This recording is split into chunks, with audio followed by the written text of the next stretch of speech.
Hello, everybody. Hello. Hi, Internet. We are here. Miss Eve, hello. Oh, And I hey, think we're that's live. right. We're live. And I seen Ronnie. Even Ronnie. Hello. Oh, Miss Smith, hello. Glad to see you. Glad to see you. I will be um, talking about giving y'all a little update on Running Gray Wolf soon as everybody gets in. Um, how's everybody's weekend been? Has it been good? Yeah, it's been cool, I guess. My life is always cool, but it's been frustrating. There's a lot of little things in my life that keep kind of fucking up that are just adding up to like starting One to big get frustrated about I shit. Yeah, I get it. Those little things add into big things, don't they? Yeah, like it's fine. I'm still legitimately living the dream I had as a young boy, being like, wouldn't it be cool to just be in LA and be skateboarding and doing cool shit all the time? Yeah, And that's exactly what I'm doing, but yeah. it's just been almost a week now of just every day a bunch of little bullshit happens to the point where I'm like, you know what? Kind of starting to get irritated. Yeah, yeah. It seems like, stuff's going along good and you almost think it's going too good. Everything is going too good and now I'm getting all these little hiccups and now it's, turning into more than we wanted. Yeah. Yeah, like even like the technical difficulties thing, which has been made a t-shirt, by the way. It was Yeah. brought to my attention that Yeah. I forgot to make the technical difficulties logo a t-shirt. You can buy it right now at Right. cfells.bigcartel.com. That's right. We need to Shout out, Devin. You're never going to see this. The we fucking need to kid. go in. I need to go in and pin the store. Let me go in there and pin the store. I'm sure Eve already dropped it. She's a fucking If badass she when it comes dropped to it, this. then I can pin it. Let's see if I. No, I can't pin it from there. Oh, yeah, you have to go into YouTube. That's Yeah, right. I have to go. But Yeah, yeah, I guess my biggest fan at this point. That's weird. Fucking this kid that grew up watching me skate when I was younger and yeah, has just kind of kept tabs on me through like Instagram and Facebook and stuff. Like yeah, we were friends, but we were never really like that close or whatever.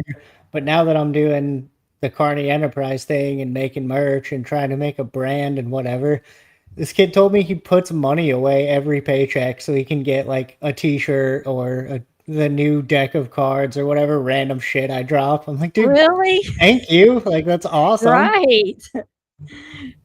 Much But yeah, he appreciated. he got the technical difficulties coffee mug and it showed up like a day or two ago and he DM'd me and was like, "Oh, hey, I got the mug.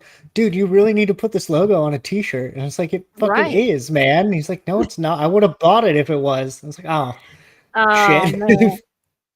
Mm. So you had to go, and that's what you were in the merch store today, right? Yeah, that's why also merch plugs. There's a official Barnes and Noble Crime Time there was always the Progressive Minds logo. Now there's the logo for this channel, Barnes and Noble Crime Time. So you can That's go pick that up as well if you'd like. sweet. Isn't that sweet? But yeah, I needed to do that for this channel, and then I also had requests, or I don't. My fucking quality control guy was like, "Hey, make this a T-shirt." Right. Right. Make Fuck, this a T-shirt. do I owe Devin money for being my quality control guy? You're like, I hope not. There, it should be pinned now. Yep, it just came up on my Okay. Okay. phone end. Very good. Very good. Yay! Hi, Scout Inquirer. Good to see you. Good to see you. I haven't seen you in a while. Good to see you. I was trying to pin that the merch store. There's all kinds of cool merch in there. Go and check it out. Right And I'm there's the link. always updating and all. I literally sometimes I'm stuck in traffic and I'm just sitting on the freeway going 0 miles an hour on the fucking freeway, and I'll just get an idea and make a design. So Yeah. Yeah. at any point, just keep checking the store. There's always new updates. There's no telling what you're going to see in there. We got a Quad Squad shirt too, correct? Are you working on our Quad Squad shirt? Do we have a Quad Squad shirt? I know we have a logo for it. Maybe I we don't have a shirt yet. Maybe you haven't don't. had time to work on one. I don't remember. I need I to don't know. go in You've and worked on so inventory many. everything. Yeah. And I've got a coffee mug or a mug, however you want to say it. It could be a tea mug. Um, and they're nice. They're nice Can I? quality. They keep your stuff warm. Am I They're allowed to just say don't drink tea out of my mugs? That's gay. Can I say that? sure. They're my Yep. mugs. Sure, you can say it. I don't I know if don't they'll care listen what you. to you, but you can say it. Yeah. I don't care what you do with the mug. It's your Yeah. mug. Do whatever you want. But Yeah. I never I, considered people would be drinking tea out of those. I mean, it would be a big cup of tea, but hey, I mean, You're talking to the guy who will literally just keep brewing and drinking coffee all day long. So yeah. Yeah. who am I to talk shit? Yeah. Hi, Claudia. Hi, Claudia. I was gonna wait to see if a few more minutes, see if Cher comes in so she can hear we're the update that I we're have for Running Grey Wolf. we're definitely not stalling. No, no, and y'all can't tell either, can you?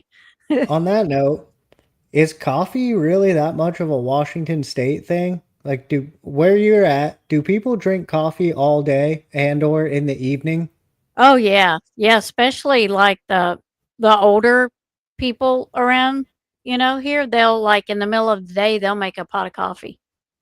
Okay, yeah, maybe Yeah, it's just an older person thing. yeah. When I was in Washington State, like growing up, um, I get it, actually, it's happened at a couple places now that I think about it. But the time I was thinking of specifically, we were at my filmer's house. Just we'd probably been skating all day. Or, I don't know. We were at my filmer's house because that's where we were always at. Mhm.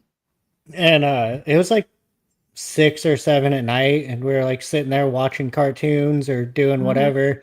And his roommate gets up and puts on a pot of coffee, and we had a couple of dudes from out of town staying with us for the weekend, and they were both just flabbergasted that we would be drinking coffee at 8 p.m. And What? everyone's like, what do you mean? Like that, we drink coffee all the Yeah, time. And they were like, yeah, wow, you people from Washington, like, I guess that's why Starbucks is here. You people really love coffee. And I was like, yeah. do people not just drink coffee all day? Yeah, they do around here too, yeah, and it's hot. You would think here where I'm at that you would not drink coffee like that, but it doesn't matter, they don't but No, it doesn't weird. keep me awake. Coffee doesn't keep me awake. People No, are me like, "Oh, neither. how can you drink coffee? It keeps you awake." It does not keep me awake. I'm awake anyway. I don't sleep good anyway. I'm one of those that don't sleep good at night. So, whether I drink coffee or not, it's not hindering me sleeping. Yeah, yeah, that Yeah. doesn't, but it is weird how it can be like 85 degrees on Venice Beach, and I'm like hot and sweaty and starting to get sunburned, and I'm like, you know Yeah. what sounds good? A fucking cup of hot coffee right now. Yeah. And I don't, Yeah. yeah, it sounds like it should be the worst thing ever, but it's great. Yeah. Yeah. We drink a lot of coffee here in New York. A lot of us drink coffee That out. Yeah. Yeah. that makes sense. New Mhm. York, well, New York City or like the rest of New York, that's a normal place. Which part of New York are you talking about? I think is what Because he's the city, saying. like, the city never sleeps. I feel like you're Right. just kinda going when you're in New York City. Right. All the time. Yeah.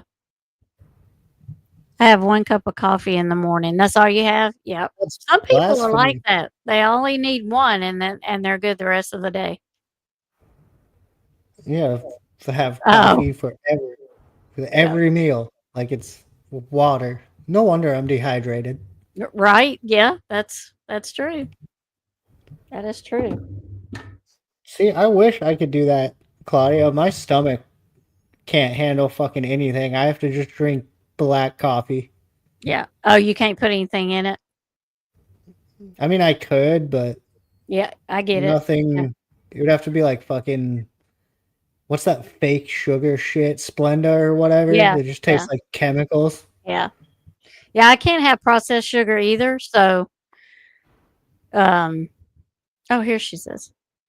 Suburb 45. Okay, so for yeah, not in the chaos. yeah. Hi, Aussie. Good to see ya. Up, Aussie. Yeah, I can't, like, have dairy, so I have to drink the like, Starbucks makes a good non-dairy creamer that I can drink, and then there's a couple of other ones that I can drink in mine, but I can't have processed sugar at all. Well, it's not even just sugar. It's like dairy or just Yeah, I like can't have any dairy kind either. of. Yeah. I could probably get away with honey. Honey would probably be okay, but Yeah, it like, would. Yeah, yeah, my stomach fucking hates everything. yeah. Yeah, I can't have dairy either. I'm lactose intolerant, so, that's why I said I have to get non-dairy creamer and non-dairy milk and all that kinda good stuff. Everybody Uh, coming in. I don't know if I like oat milk. I figured out one day that milk makes me feel like shit, and I just never drank it again. Like any version of it, almond, Mhm, oat, fuck. I was just like, oh, mhm, stay away from milk then. mhm. Coffee or tea is a personal thing. I do both. That's true. Yep, you can do both. Yep. I like I just tea too, feel but like, I'm not it depends on the hot tea if I drink it. It depends on what it is. We oh, do Hershey's chocolate and caramel international delight. Yeah, my husband likes that stuff. Not the I just Hershey, but the other one. I just feel like we're in America, and America started a whole ass war with Britain over tea. So it just kind of feels like it's blasphemy to drink tea in America. Like that's kind of that I just feel like George Washington is like, you motherfucker, we fought a war over this. So, do you mean in general like sweet tea, or you just mean hot tea? I don't know, whatever fucking tea they threw in the harbor. I don't know I don't how. know I what it just was know they were either. mad about taxes and they said, fuck your tea. Yeah, We're a yeah, coffee country now. that's right. It's probably I not how found a that went down either. I found a great ice cream. Ice cream for bears uses honey, and the cows are fed. Nice. Okay. Nice. How are you doing, sweetie? Hope all is well at ATC. Yeah. Wait. Hi, Aussie. I drink sweet iced tea. I do too. See, the thing here is I have found if I go past Mississippi, even into North Carolina, because we lived in North Carolina, we were stationed in North Carolina for a while. If I go past probably Mississippi, they don't serve sweet tea. If you ask for sweet tea, they give you sugar packs. And I'm like, you can't put sugar in cold tea because it's just going to go all the way down to the bottom and Yeah. is going The, to suck. the reason I may not like tea, but I understand it. The reason you fucking make sweet tea the way you do is so that the sweetness is in the tea. Yeah, right, right. It's But not like I understand dumping a bunch of sugar yeah, into black coffee to just cover up the coffee taste, yeah, but sweet yeah. tea is supposed to taste like tea that is sweet. I don't even ask for it when we go to Missouri because my husband's from Missouri. I don't even ask for tea in Missouri because they're going to say, "Oh, do you want raspberry tea?" I fucking forgot you were Southern. I Yeah, didn't realize you were going to have so many opinions on teas, yeah. but I was like, no, I do not like raspberry tea. I would like Sweet tea. So I don't ask for it outside of Mississippi, past Mississippi, because people they don't know what sweet tea is. They just Mm, they just ruin it. I probably, to give the benefit of the doubt, I haven't spent a ton of time in the South. I probably haven't had good sweet tea. Maybe I would Mhm. have some good sweet tea and change my whole tune and be like, George Washington was wrong. Yeah. Come here and you can have some good sweet tea. We're working on it. As soon as we can get fucking Cher out of America's hat. Hey! Speaking of, That was not planned either. That was fucking cool. it was not planned. That was just like right. I mean, right on cue. Couldn't have been a better right on cue. We were talking about tea. I Don't was ask how talking we got on shit. it. We went from coffee to tea. I was saying I don't think you can drink tea in America because we started a whole war with England about that shit. Oh. It seems like blasphemy. Scout is here, Cher. Haven't seen Scout in a while. Hey, Scout. Hey, Claudia. Everybody's saying hello. Awesome. So I wanted to give, now that you're here, I was waiting till you got here because I wanted to tell everybody at one time I have been talking back and forth with Running Gray Wolf today. Okay.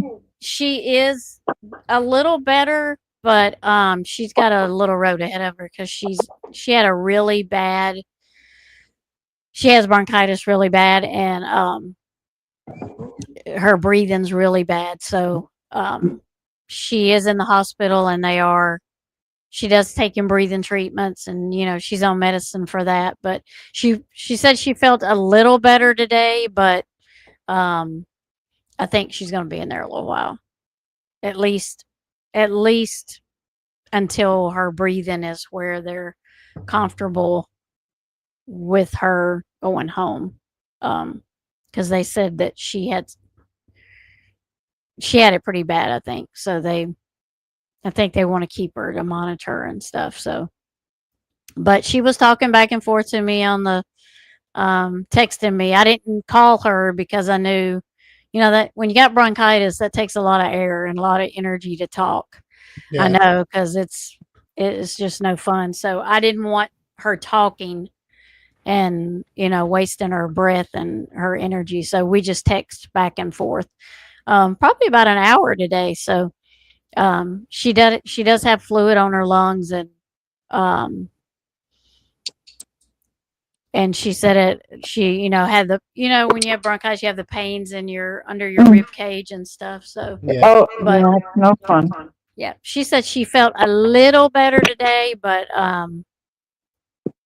so I will let y'all know again how she's doing. But like I said, I didn't talk to her because I didn't want to take her energy and her breath. So we just text back and forth. Yeah. Well, if you're listening, feel better soon, Running Gray Wolf. I told her to, if she felt good, she didn't have to comment, just pop in and listen, or just go back and listen, because we would be giving her prayers for getting well and everything. So I said, if you can, pop in, but I try not to text her too much because I don't know when she's sleeping and when she's not. And I know when you have bronchitis, sleep is one of the best things for you. And she wasn't sleeping. It's also hard to get because you're fucking coughing all night. I remember some crazy, I'm still not even sure what it was. I was like 12 or 13 and I got some fucking crazy like lung infection thing. Yeah. And yeah, it was like I couldn't sleep because every breath was like and then just fucking hacking shit up and like, yeah, it's bad. I feel for her. That sucks.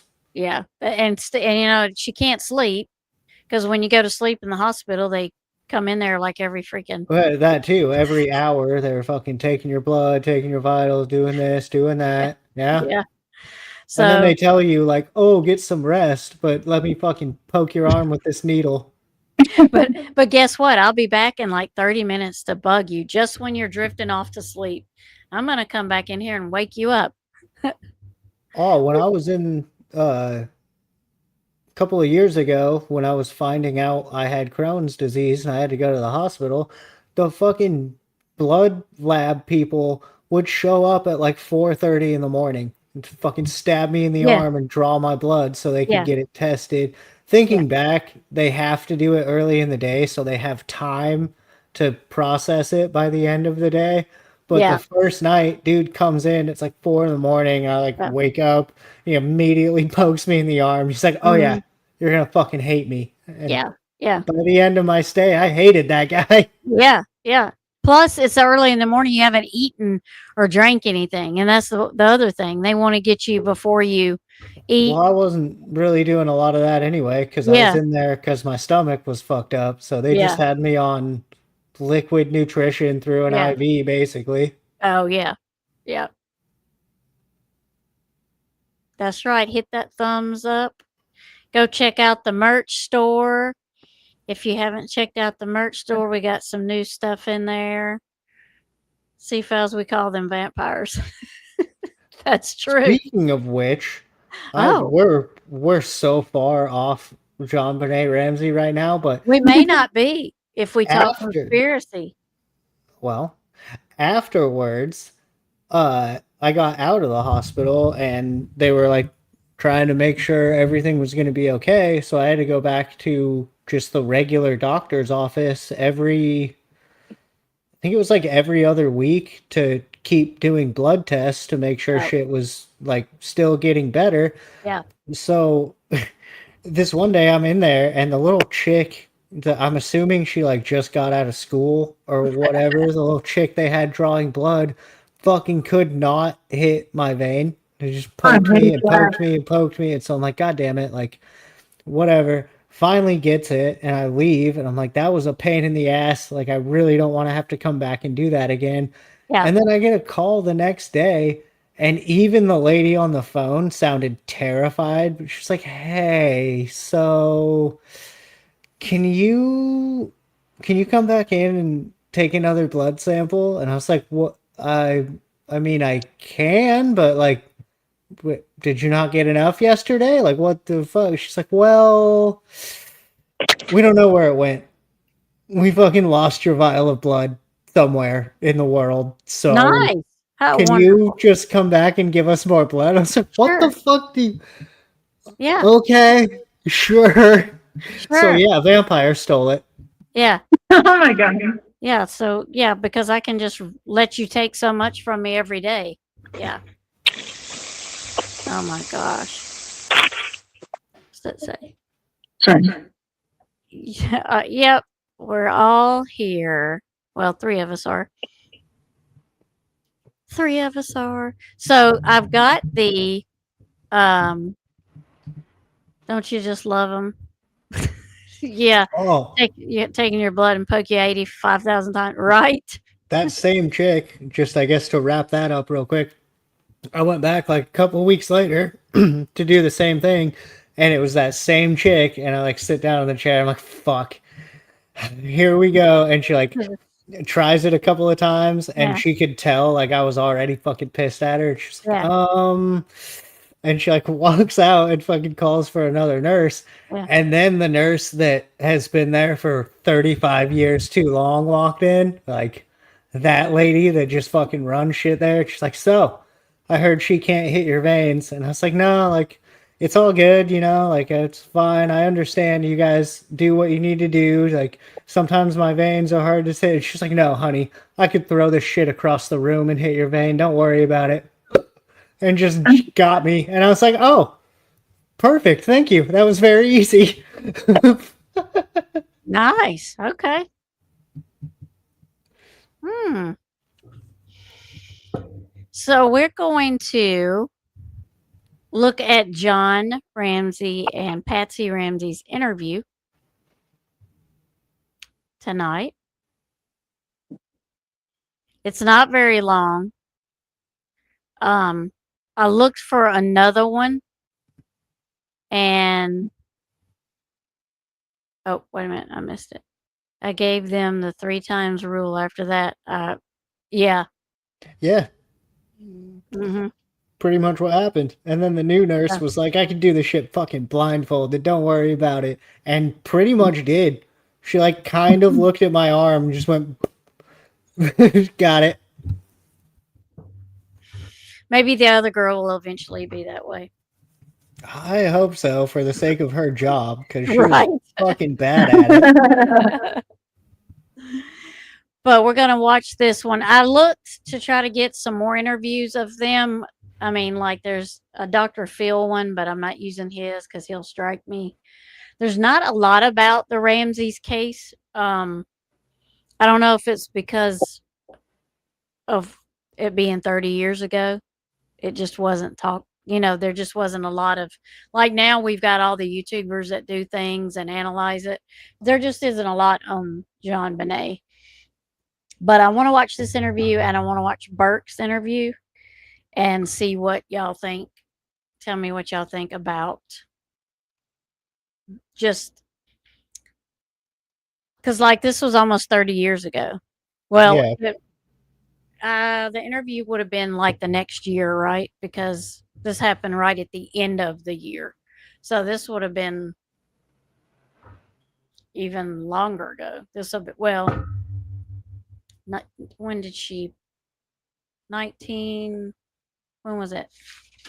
1996. So this interview, I think, must have been in 97. I don't know how far in 97. So almost 30 years ago. So I'm sure there's lots of things that we've gone over with other cases that we wouldn't have recognized 30 years ago that we'll recognize now. I guess is what I'm trying to say. Right. So, such a heartbreaking case. Yep. Never got justice. Nope. Do y'all think she will? No. Yeah, no, I think the person who actually did it will die soon, and then they kind of got away with it. Yeah. Then, yeah. With all the corrupt cops that are involved. Am I okay? If he Whatever. they said that he said he wanted the DNA tested. Oh, If he truly does it, that can only mean for me that he knows who done it is already gone, mm-hmm. which means they can't. Yeah. Well, Yeah, and he can't Or implicate him. him. Yeah, and he the can't implicate him.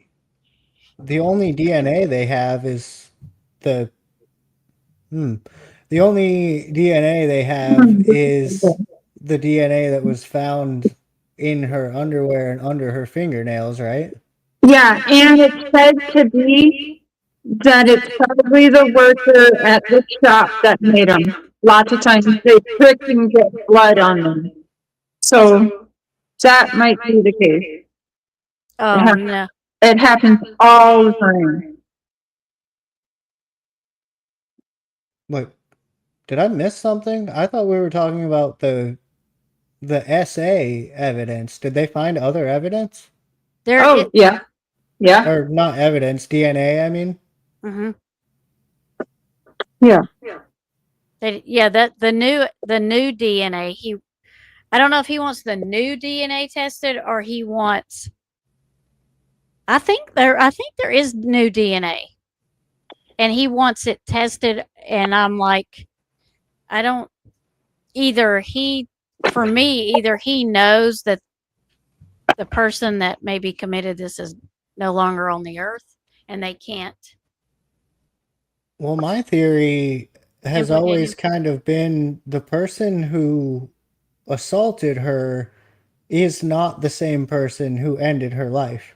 So depending on what evidence, like the evidence that came from her downstairs region, I don't think necessarily even ties back to the person who actually ended her life. Mm-hmm. But if they found other evidence, then I mean, I feel like the dad knows something. Um, and 30 years ago, they didn't have the DNA testing that they have now. Like they could test it, but they wouldn't get the same results that they get now because DNA testing changes all the time. Well, yeah, back then, really, all they could do is match it to DNA they already had in the system. They couldn't, like now, where you can get fucking someone does ancestry.com and then you can extrapolate a serial killer's 19th cousin and fucking put the family tree together. Like, that wasn't happening 30 years ago. It was basically like, has this person been arrested on a crime before and we have them in the database? Yeah. Yeah. That's what I'm thinking. They're like, well, the DNA doesn't match anybody in the database. Well, that's because their DNA's never been taken or they've never been fingerprinted or they've never been in trouble where it would be in the system. So just because the person that they got the DNA from was not in the system doesn't clear any of the people around her in her normal life. It just means that they've never had their stuff tested. So I guess Boulder police have confirmed they're retesting old evidence with That's new what I was technology. thinking. Yeah. Yeah. And I'm honestly surprised that they've got enough to test. Oh, it doesn't take very much. Yeah, but Go ahead. yeah. No, it's okay. I was just going to say that they've had it for 30 years, though. Do they have all of it still? Did they actually keep it? All of it? I think so. But I heard that it was. What the fuck is it? That it was the blood of someone in China who did make the pack of underwear that was sent. Like, I didn't just make that up. Yeah, it was somebody else. No, but was there not... God damn it, YouTube, let me say things. Was there not male reproductive DNA found? I thought there was. There was blood, but maybe it was with some semen. I don't know. Maybe so. Then there's more. So that's news then. Yeah. I didn't realize McKee had went. Maybe in the third night, if we cover JonBenet, we can go over his video. Oh, nice. Because I think McKee would be fine with that. It would be really cool to do some kind of paranormal investigation in that house. Yeah. That's what this is from, Eve. This is from Channel 9. This interview is from Channel 9. Yeah. Yeah. I'm just hoping that they didn't throw the stuff away or didn't. I mean, they wouldn't throw it away. I think the question is, how well has it been preserved? Did they keep it refrigerated? Yeah. Did they take care of it? Or is it just in the back of a fucking closet somewhere? Well, if they took care of the DNA evidence that was left behind like they did the case, we might be in trouble. Exactly. And you're not 30 years ago. You're not thinking like, oh, I better take care of this in case they want to relook at it in 30 years. Right. As per Google, the core DNA profile in the case remains an unknown male's touch trace DNA found on JonBenet's clothing, which was located in prior years. Or were they letting Jeffrey Epstein mess with her? Something happened. I don't know. I'm thinking about it. I gotta further explore that. I mean, that's kind of what I think. I think somewhere in these child beauty pageants they were having her do, someone came along and said, hey, I'll pay you a bunch of money to, do some stuff. And I think that was going on, and something I don't know if it was because she was getting old enough to start talking or Probably it's starting school. yeah, I don't know, but I think Yep, something went that's what it was. wrong and 5 years old, right? So Yeah. starting school. The Boulder police had it in a file and never shared it until the cold case started checking into the case. Uh-huh. Just like Summer was, 5 years old before school could start, and where she would be starting to talk more about people touching her private knowledge. Yep. He asked the new owners if he could go in, and they said no. So unfortunately, McKee was only able to only do the outside. Yeah.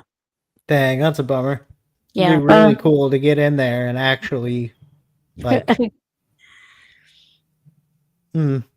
that's a weird thing to say in the context of talking about this case, but whatever. Fuck off. It'd be cool to go in that house. Yeah. It Yeah. would.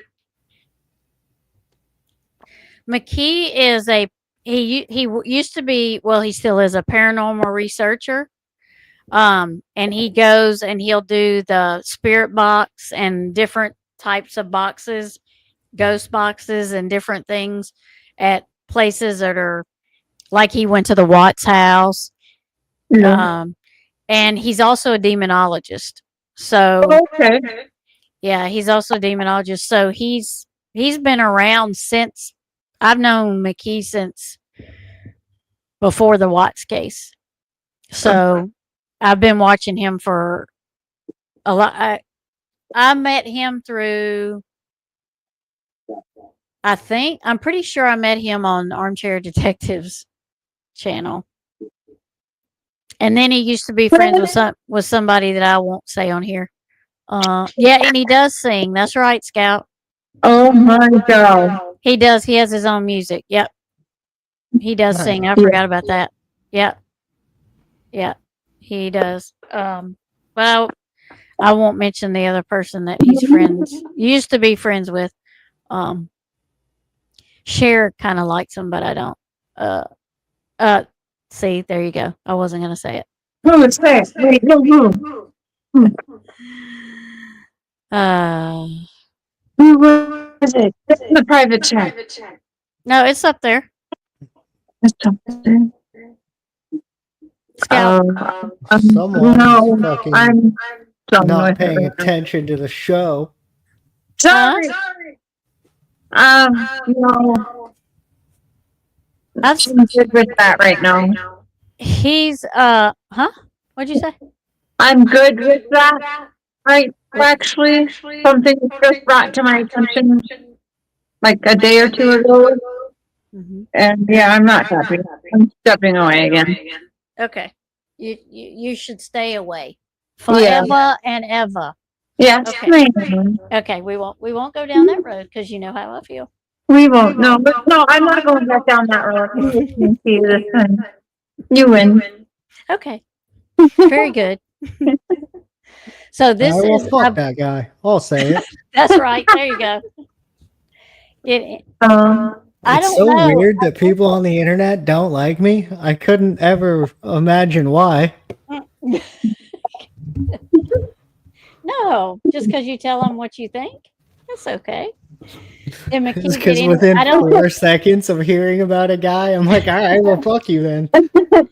I don't actually know if he did, Ronnie. I may, since now that I know he did it, I may pull it, go get it off of his channel and put it in my playlist, and we'll talk about it the next time for JonBenet. Because I was talking with Casey backstage on what we might talk about JonBenet next time.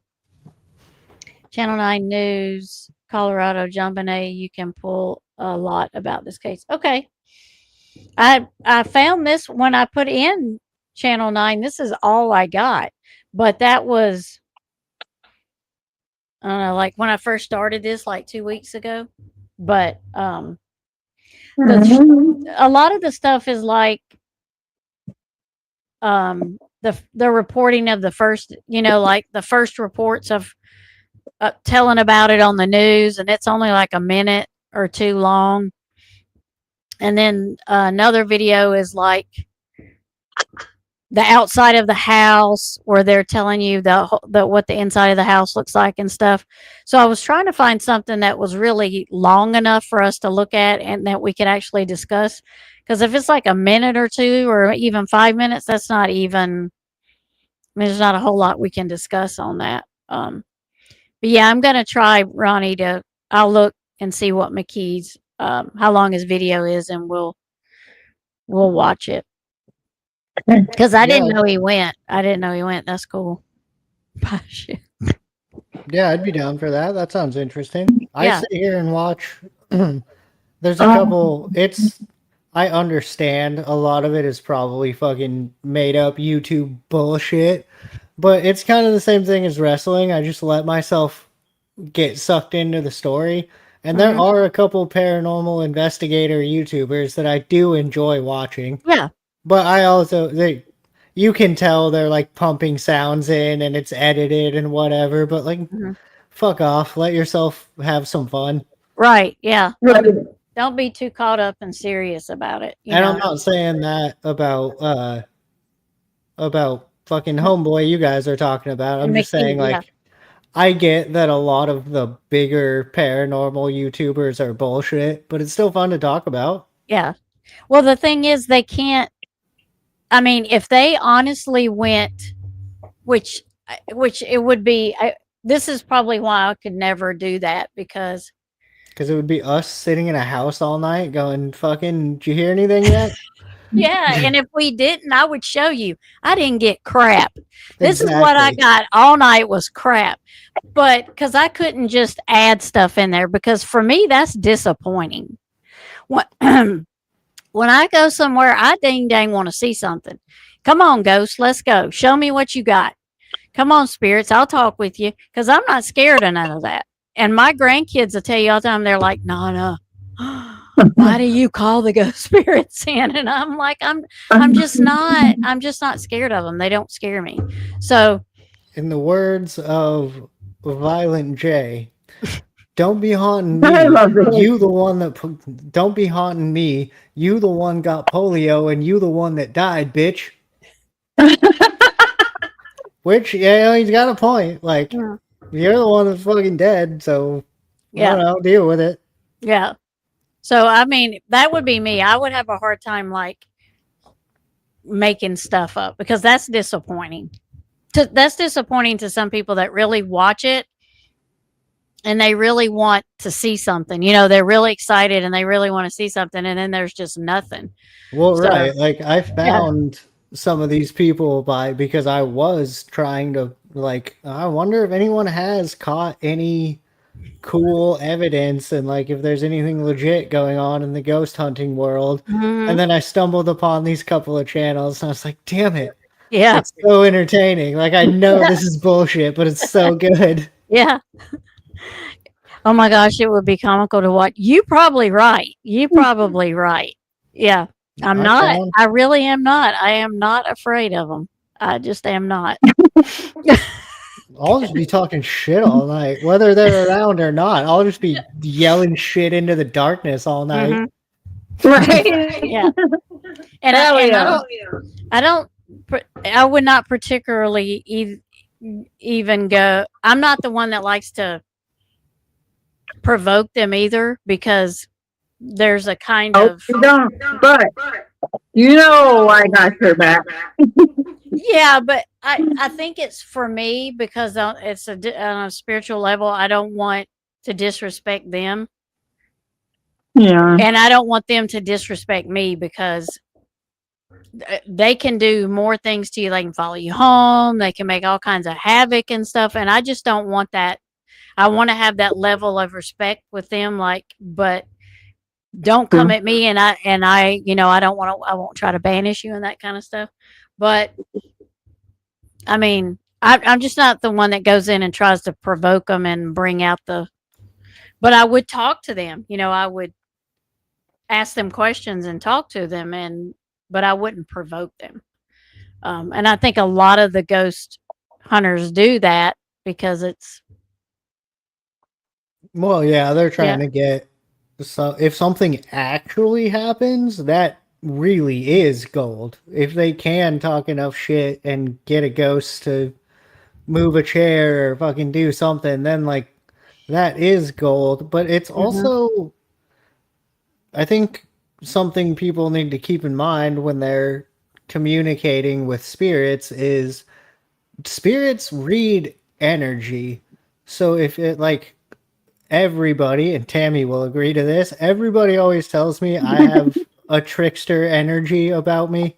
You do. And I think other spirits know that. And so when I'm talking shit, they're like, okay, guy, shut the fuck up. Like, I understand if I piss someone off, they'll absolutely haunt me for it.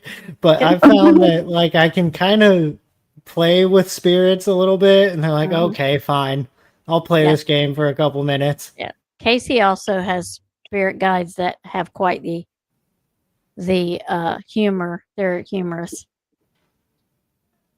Yeah, apparently it's more bred into me than I was even aware.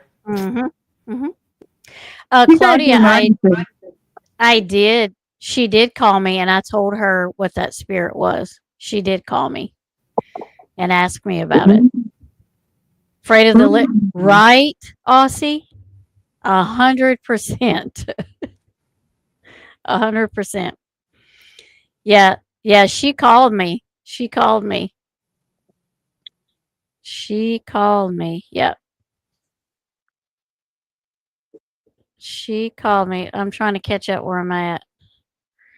Down here. Okay. All right. So, yeah, she called me. Yep. She did. Okay. Now, let's see. Let me take that off of there. Oh, StreamYard, don't be stupid. What is wrong with chat? I hate it when it does that. Does y'all disappear sometimes in StreamYard and then come back? No. Sometimes.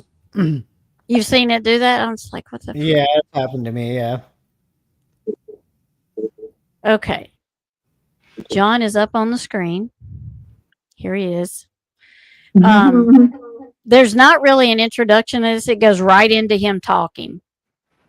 So, but it's, I found there's quite a few things I didn't notice probably the first time I watched it because it was 30 years ago and I wasn't into true crime to pay attention to really his mannerisms and how he was saying things and doing it. So, kind of watch his mannerisms, how he looks around and stuff is very interesting. And let me know if y'all can hear it. Okay, I'll put the closed caption on, I think. Might as well, yeah. Yeah, let's see if it's on. Sometimes it fucks up and says funny shit. Yeah. Yeah. I like how that's my criteria of like, do you want to understand it better? No, I just like when the AI says funny shit. Yeah. Let's like it when the words are not what he's saying. Yeah. Yeah. Yeah. Everything is a joke to me. Now you can't hear it. Why is it? I did not There it kill goes. my daughter jump. Yeah, okay. Let's go back. See, he's got an attitude from the beginning. And I get it.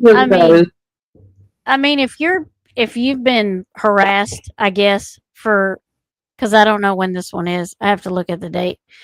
If you've been harassed, I guess, for the last couple of months and people's been telling you they think you done that to your daughter, I guess you would have an attitude. I might have one too, but huh? I feel like more if you were guilty, you have that attitude, because you could also understand. I don't know. I guess I'm not in that book. Yeah. He's just gross.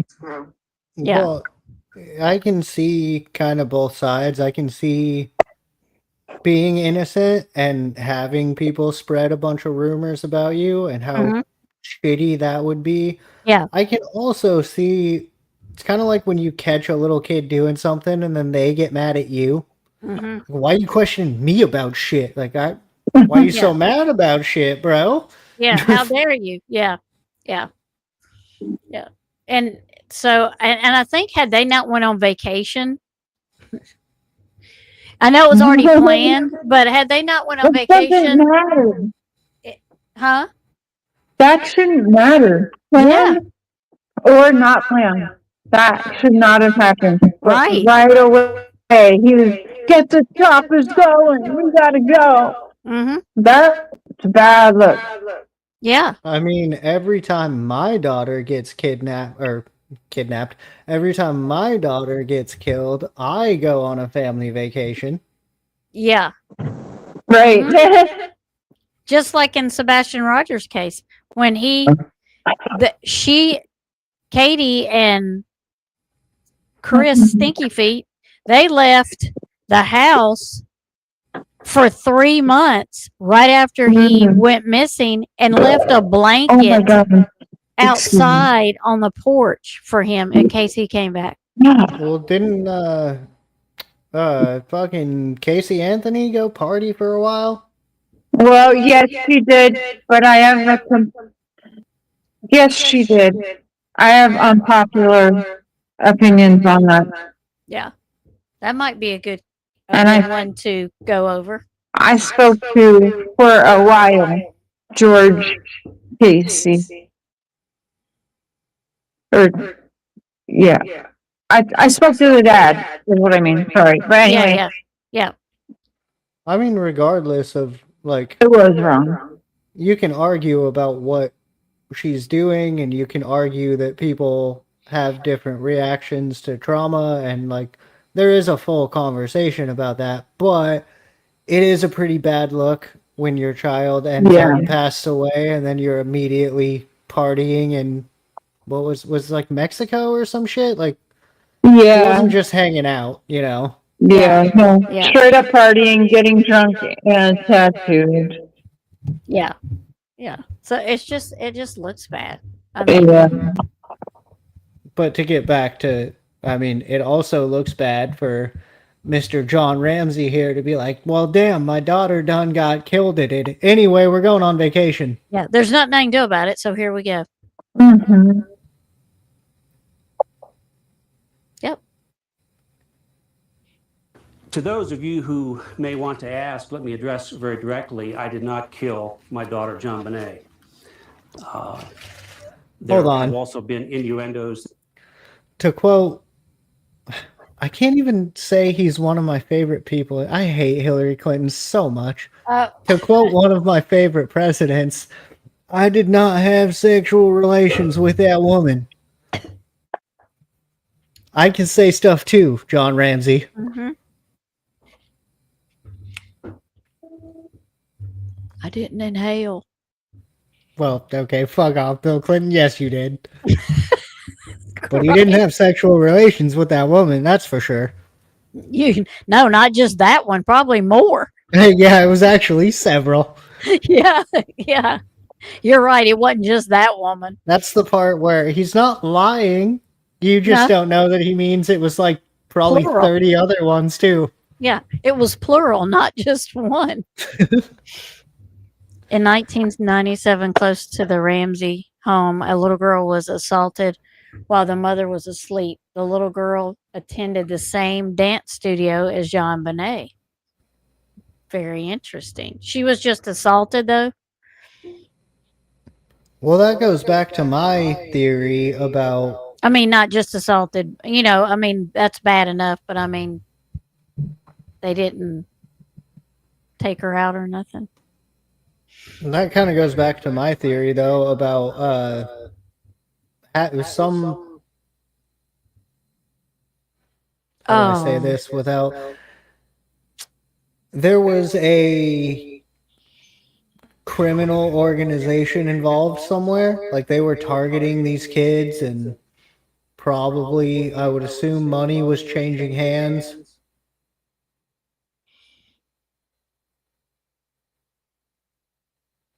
Say that again. If another little girl was also assaulted that went to the same dance studio as John Bonet, that makes me think they were marketing these children. Like, that was like people had their eyes on John Bonet because she was gross. The beautiful child. So I they know were. I'm echoing. I'm gonna hop down and hop back in really quick. I'm just trying to finish this point. It's kind of. Basically, if someone that close to Jean Bonnet also Yeah. got assaulted, it Mhm. seems like someone was watching over that whole group. Like But you're I'm gonna saying, they hop were. down, Yeah. pull me back up, and we'll see if that fixes the echo. Okay.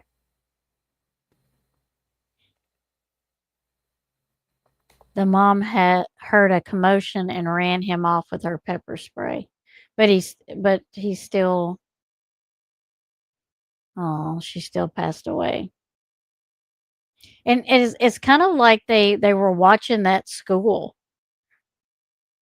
or that, like, they would watch, like, if they had pageants or something, anybody can go to those pageants. You don't have to be just a family member. All right, I'm back. Is the echo gone?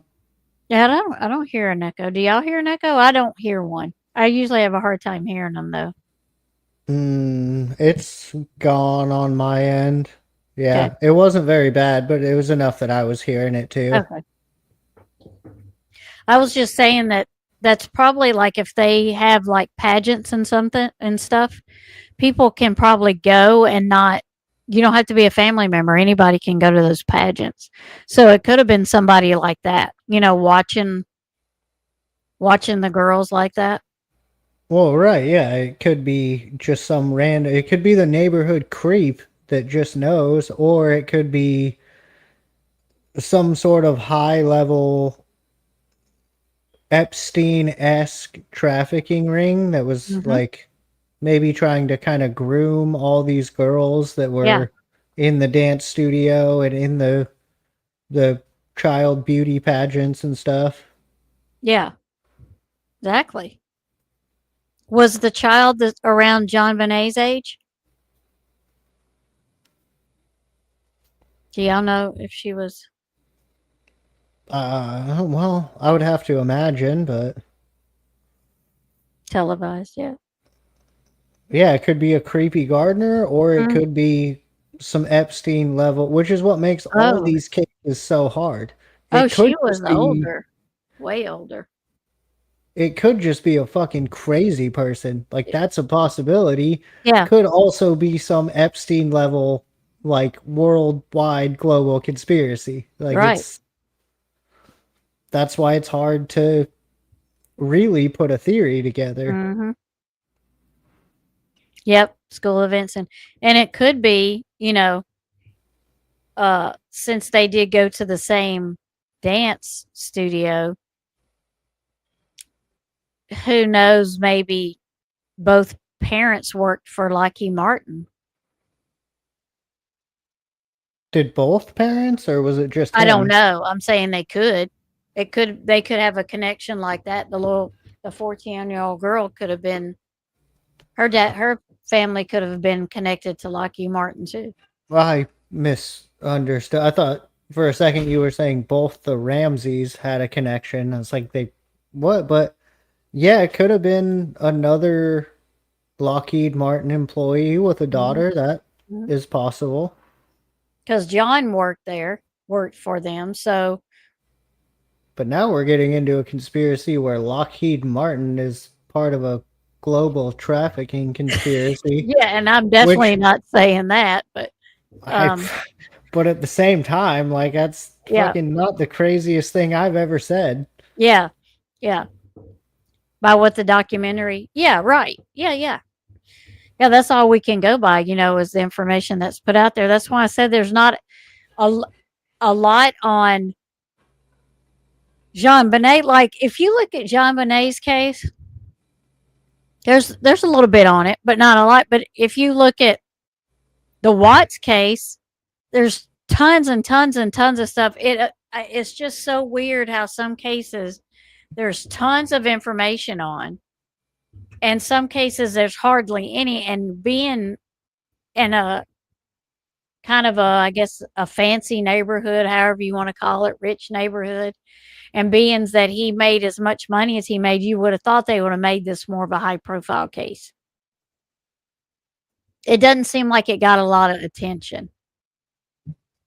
Well, I mean, if we're if my theory is correct and this all ties back into some weird trafficking ring situation, you would have to imagine that just like the Epstein thing, a lot of very high, powerful, influential people are going to be involved in that. So, Mm-hmm. much like the reason we still don't have the redacted files, they're not going to want the media talking about that very much. Right.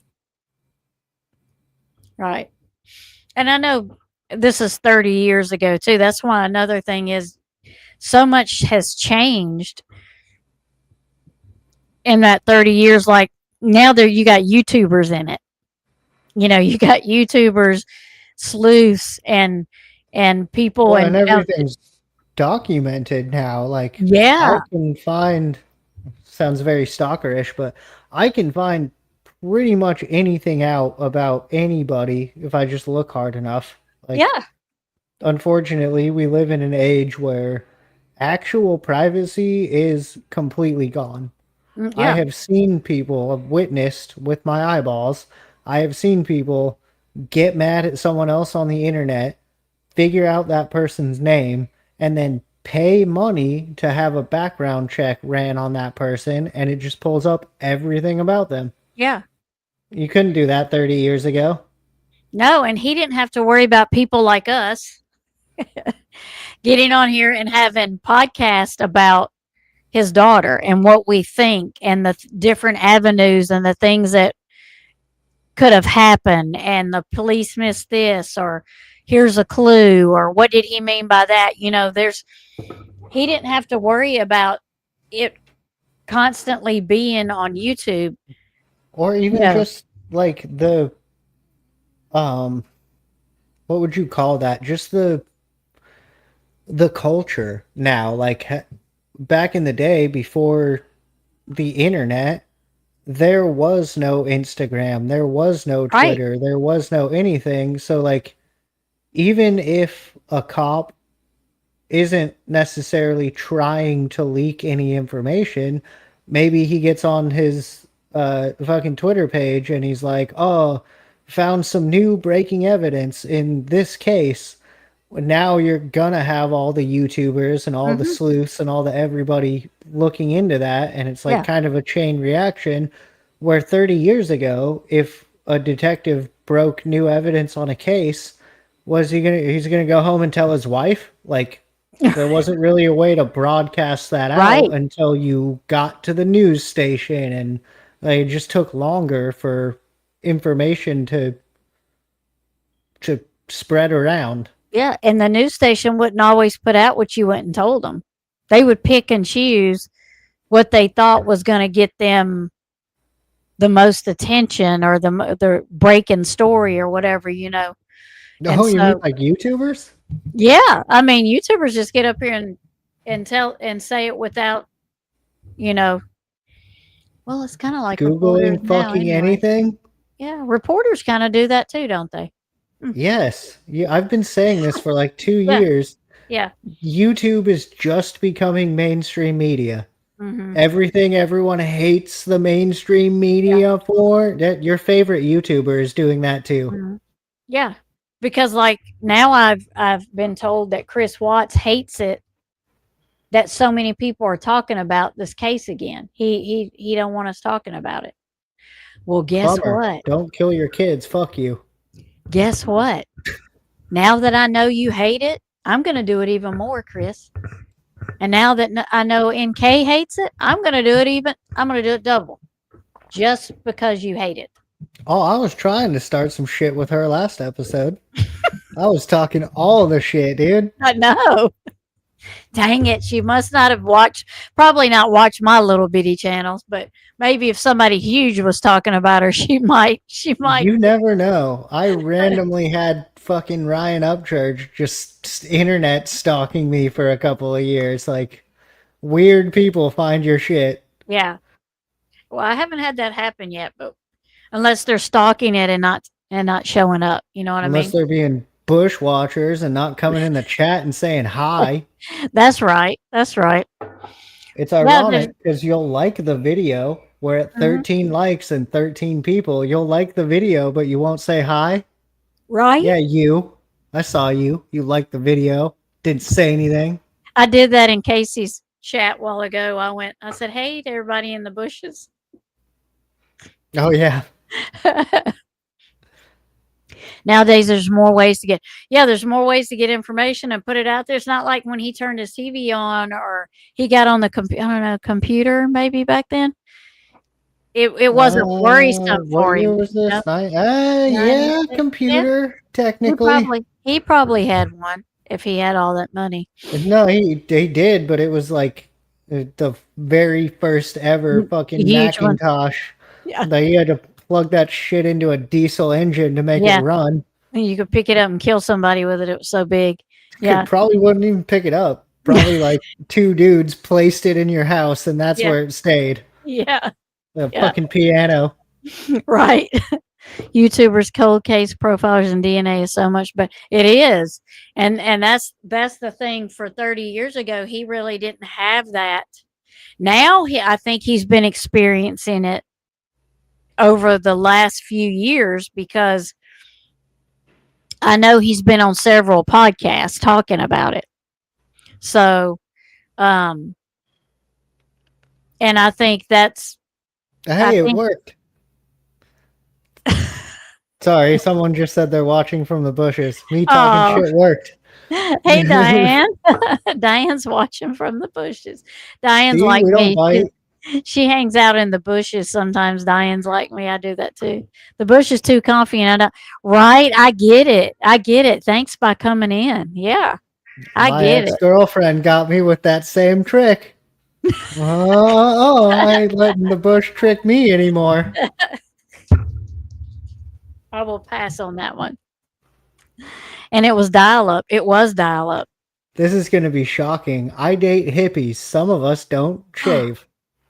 You date hippies? No I know. way. It's fucking No way. crazy. I'd have never guessed it. Right?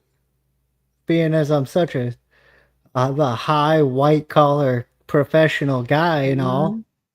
Mm-hmm. I thought you dated a clown. Oh, well, I guess you could arguably, the same hippie girl I'm talking about was also a fire spinner. That's kind of circusy. Oh, it is. Yeah. That's So pretty cool. arguably, yeah. Yeah, there you go. Yeah. I'm guilty of being a lurker in the bushes and giving them hey, yeah, I've been guilty too. I go in, there's a lot of chats I go in, I'm in the bushes. Cause if I go in a chat and I say hi and you don't say hi back, I just either stay in the bushes and don't talk anymore or I leave.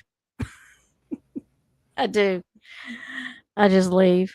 I mean, realistically, the like is the thing that helps the algorithm the most, but coming in and saying hi helps too. It'll help push us out and more people will find us, and like literally anything you can do to interact with the video, do it, because YouTube will then not only push it out to more new people, but push it out to people who maybe they don't click on every single time Tammy goes live, so the notifications don't pop up every single time we go live. But the more you guys interact with all the shit, the more it'll push it out into those like second tier notifications, if that makes sense. It might push it into the bushes. Maybe.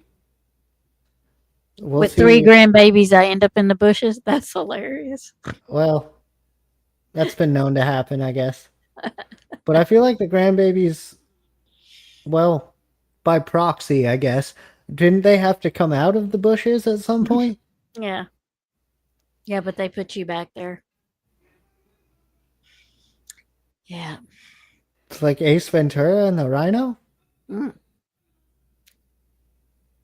Not quite.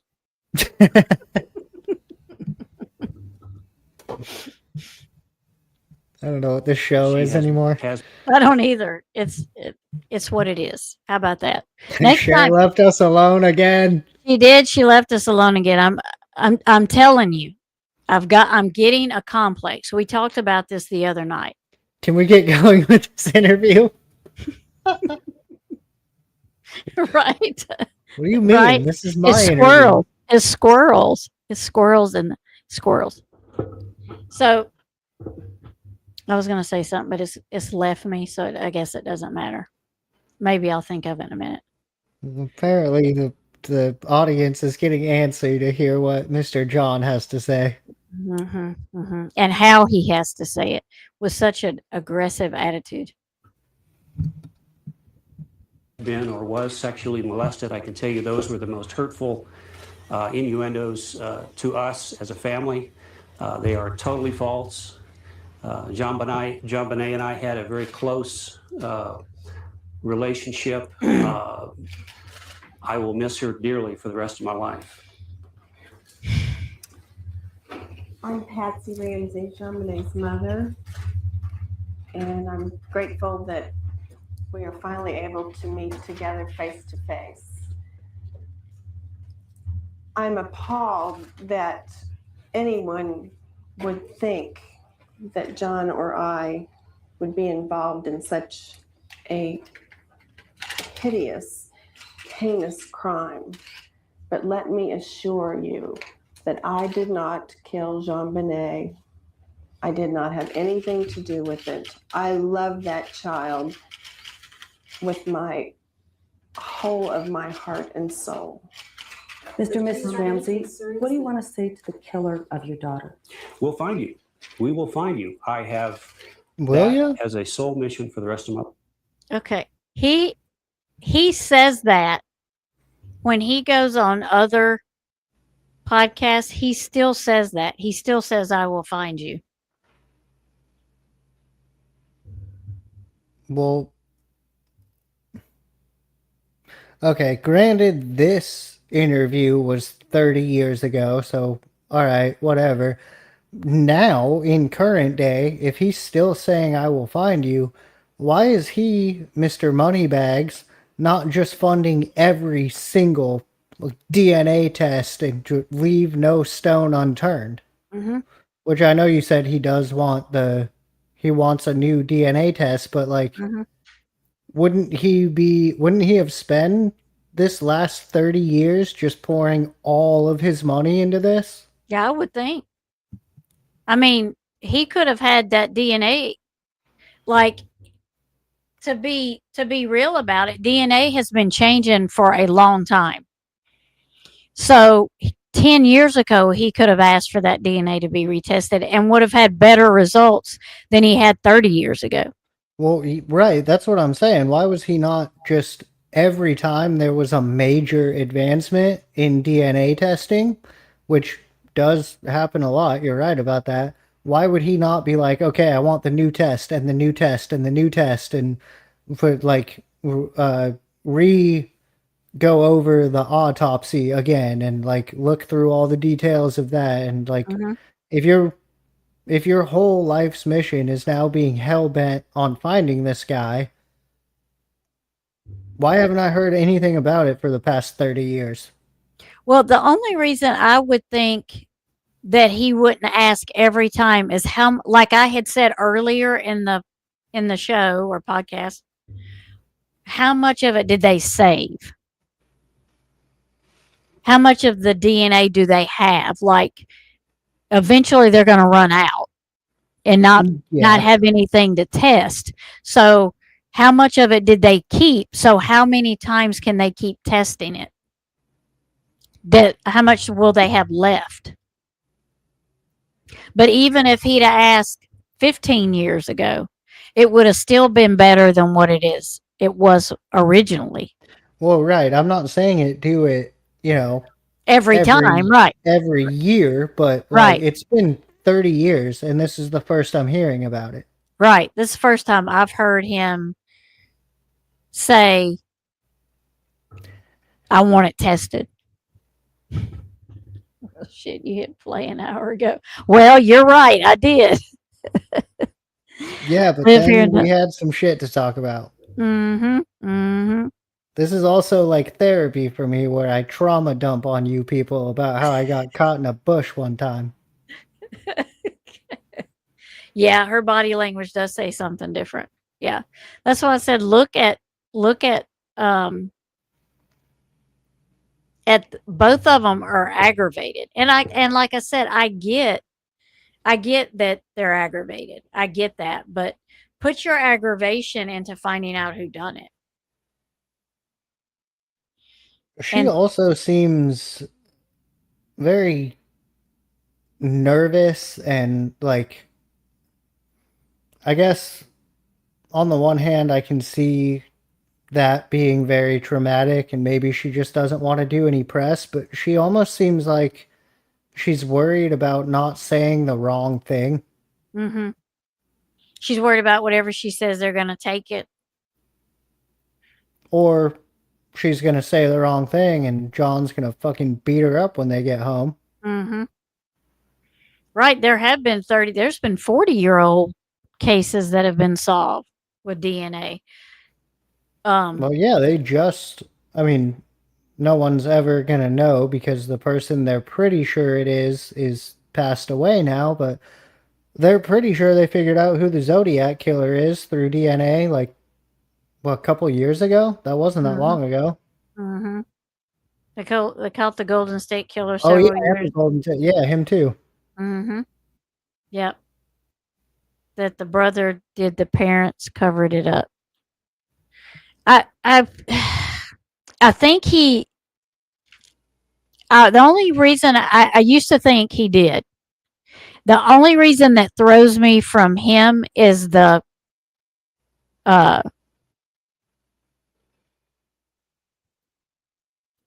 okay, Casey. You can do it. I can't remember how to say it. The garage. The garrote. Yes. Gosh, I can't remember. We went over this, Tammy.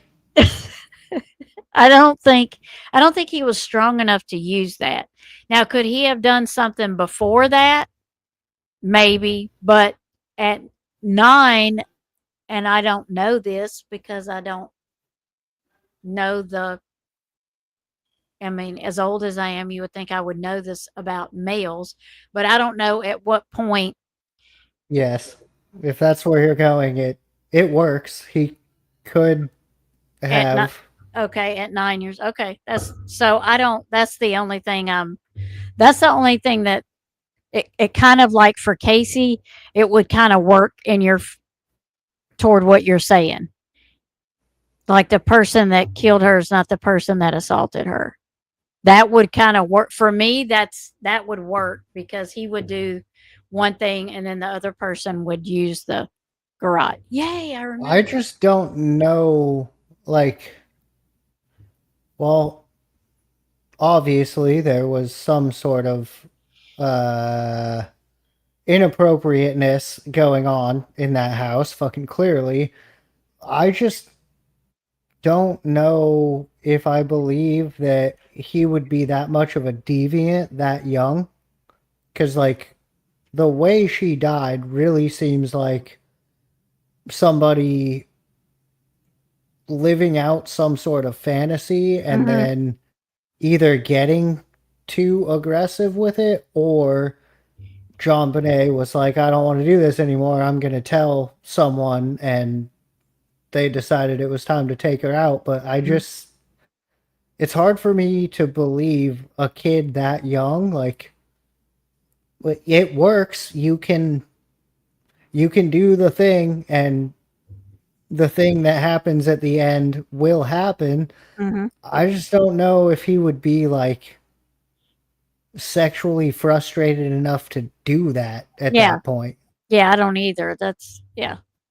And I have a issue with it being so much as I mean, I get it could be a pedo, but they usually take their victims with them. Those kind of Well, people usually kidnap them and take them with them, but they left her there.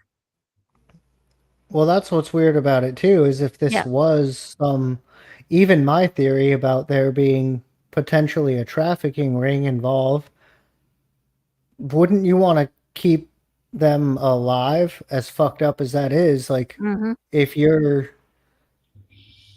Hmm.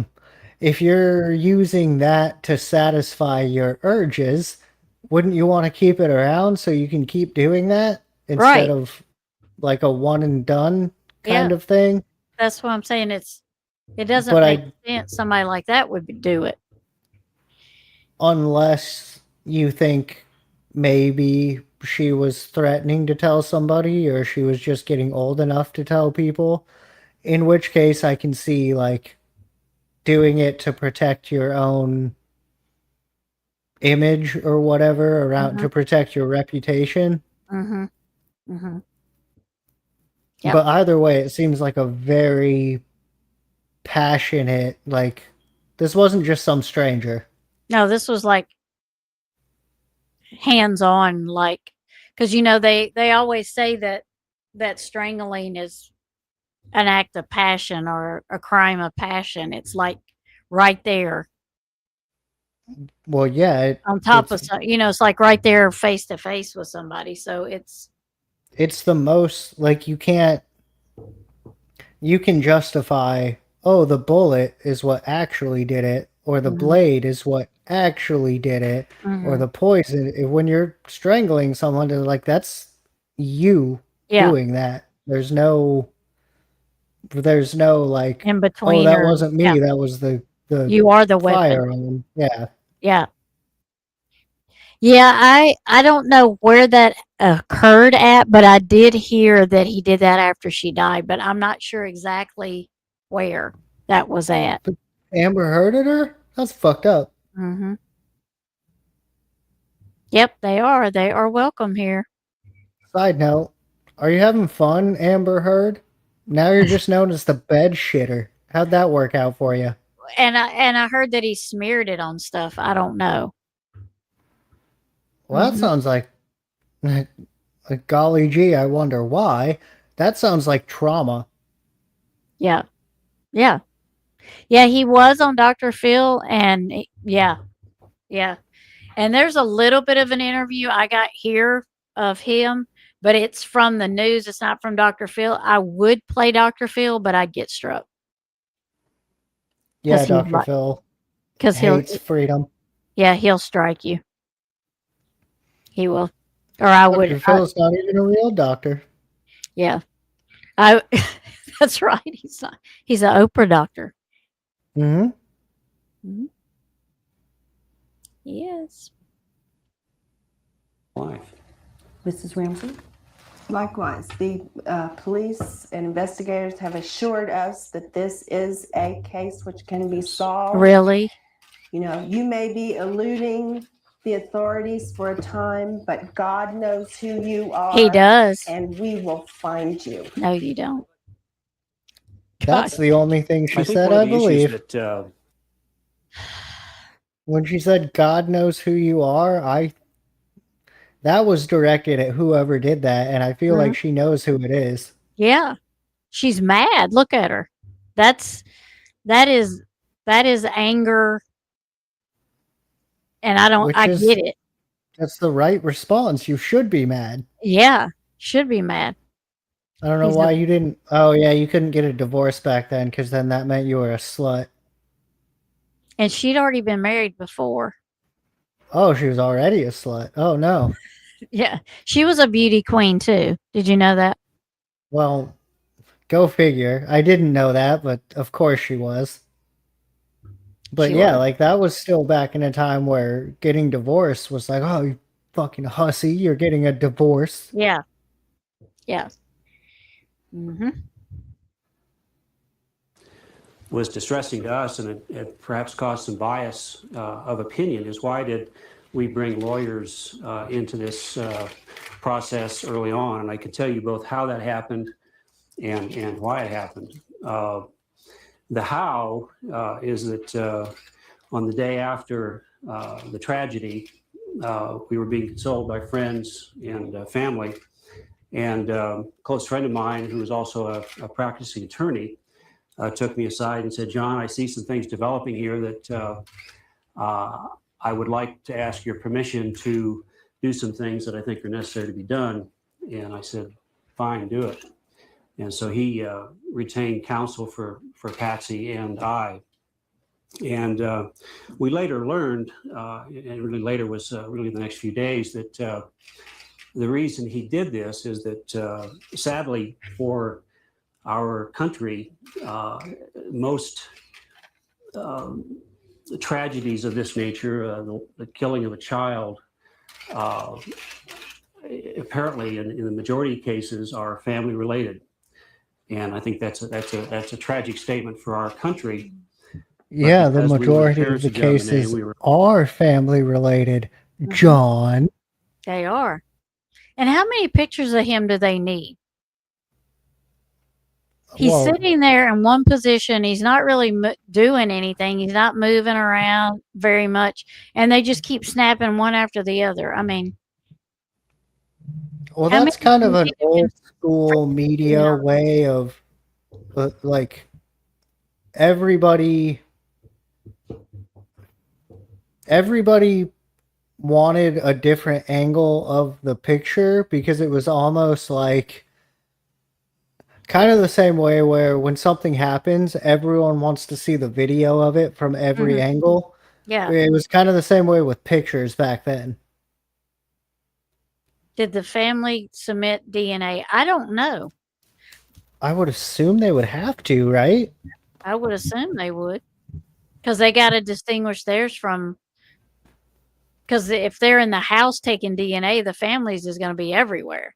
Well, yeah, they must have because they knew the bowl was Patsy and Burke's DNA was on there. Fingerprints were on there. Oh yeah. So I'm assuming they took their DNA too. Well, I would imagine it like the family is going to be the first suspect in a case like this. I would imagine immediately they were like, okay, we're taking all of your DNA. Anyone who was in this house. Mm-hmm. Oh, thank you, Scout. Fucking does. subscribe to my channel and buy a t-shirt. There's lots of t-shirts in there. Yeah. There's coffee mugs. There's Oh. a mouse pad because I haven't got around to making any more. A mouse pad. Just one. I had an idea and then I fucking got tired and haven't Yeah. gotten back to it Yeah. yet. Yeah. He hasn't got back to designing it yet. There's all of our shirts are in there though. Shares, mine, C-Files, Eli's, they're all in there. Yep. Is Eli's in there? I think the Progressive Minds is in there, so Yeah. technically, but Yeah. I don't think Eli has an official logo yet. Oh, okay. That's right, because he just has he never really said, did he? He wants to, but am I getting an echo again? God damn it. He wants to, but he wanted to kind of figure out what he's doing with his channel. Gotcha. He doesn't really know where to go now that he's in this new phase of whatever the fuck he's doing, so he Right. wanted to hold off until he kind of figures it out. Oh, gotcha. Okay. I'm surprised this John didn't go above and beyond. Like, yeah, that's what we were talking about earlier. Yeah, why wasn't he with every new advancement in DNA technology, why wasn't he making them retest it? Mm-hmm. Yep. Yep. Automatically put in the suspect pool, and so to not have knowledgeable counsel, my close friend felt would be foolish. Now, we also at that time, as a parent, I looked at retaining of attorneys. We also brought in a couple of investigative firms, some experts that we assembled.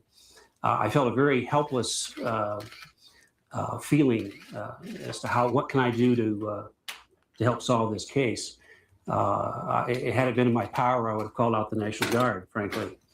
So as we looked at this group of people that we pulled together, it was not only to advise us in this process, but hopefully to assist the investigation to a closure. Right. That's We what have an spoken with attorney the police. does. We Yeah. spoke. Yeah.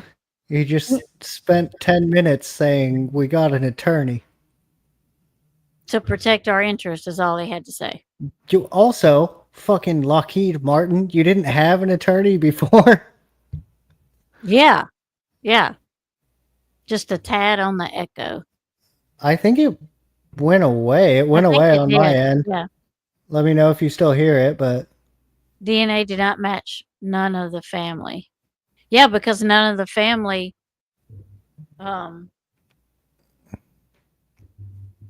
well, I guess they had been in there. I guess their DNA wasn't there, so it wouldn't match. Because the perpetrator wasn't alive yet. Right. Exactly, Ronnie. That's what I said. Now he wants the DNA tested because the person who did it is now gone. It's exactly what I said.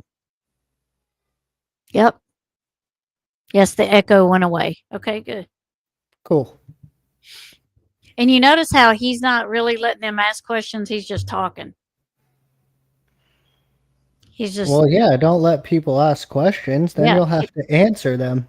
right. He's just running, he's just talking. With the police approximately 8 hours on the 26th, another 2 hours on the 27th. Have supplied them with every piece of information we have. So the impression that we haven't spoken with the police is totally false. What we have, what has been delayed has been this formal interrogation of us as suspects. And frankly, we were, as you might imagine, insulted that we would even be considered suspects in the death of our daughter, and felt that an interrogation of us was a waste of our time and a waste of the police's time. But because they have to do this, we're willing to do it, but not under any circumstance that was presented to us. You know, we would like to think that we don't know Fucking what? anyone that we have ever met in our lives who could do such The way he's a saying thing to a things is child. so convoluted.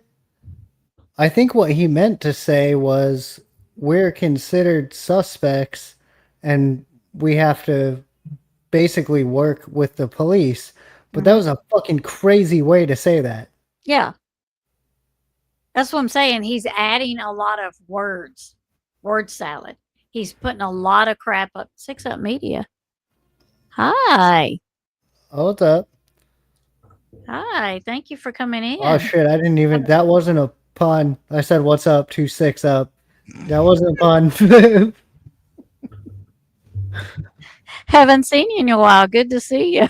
That wasn't a pun. Yeah, I didn't do that on purpose. It's like, I have friends named Chuck, and I'll see him, and I'll be like, "Oh, what's up, Chuck?" And they'll be like, "Dude, fuck you." And I'm like, "Oh, no, I wasn't even trying to do that, man." Like, God. You would think everyone in that house would have had that. Yeah, you would think. Even like the maid. I'm sure they had at least one maid, right? yeah, you would have had to have. As big as that house was. That house was huge.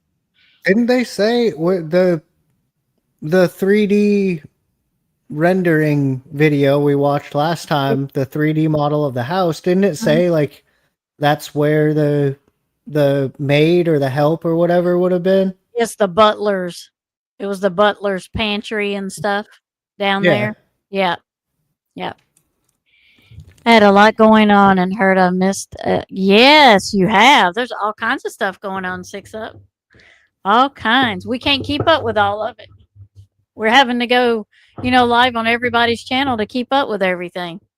I was just going to say, I can barely keep up with what we're doing. I know. Hi, Bellanova. Hi. Good to see all y'all coming in. Thank you.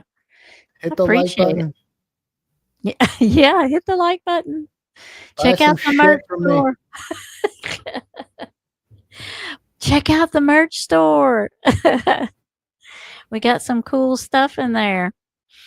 But it's not this interview. I think it's the next. another one I want to try. Yeah, you have to catch up. I want to try to find it where she looks really out of it. Patsy does?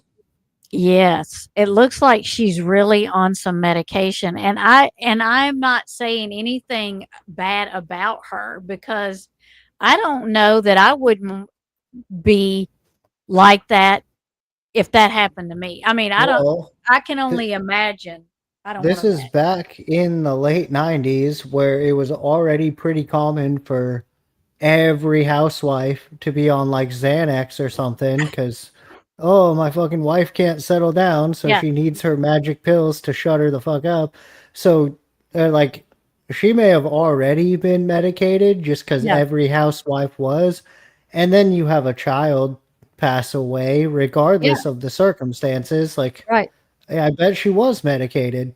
Yeah. I mean, I probably would be too. I mean, I don't ever want to be in her shoes, and I Yeah. can't see how I would act if I was.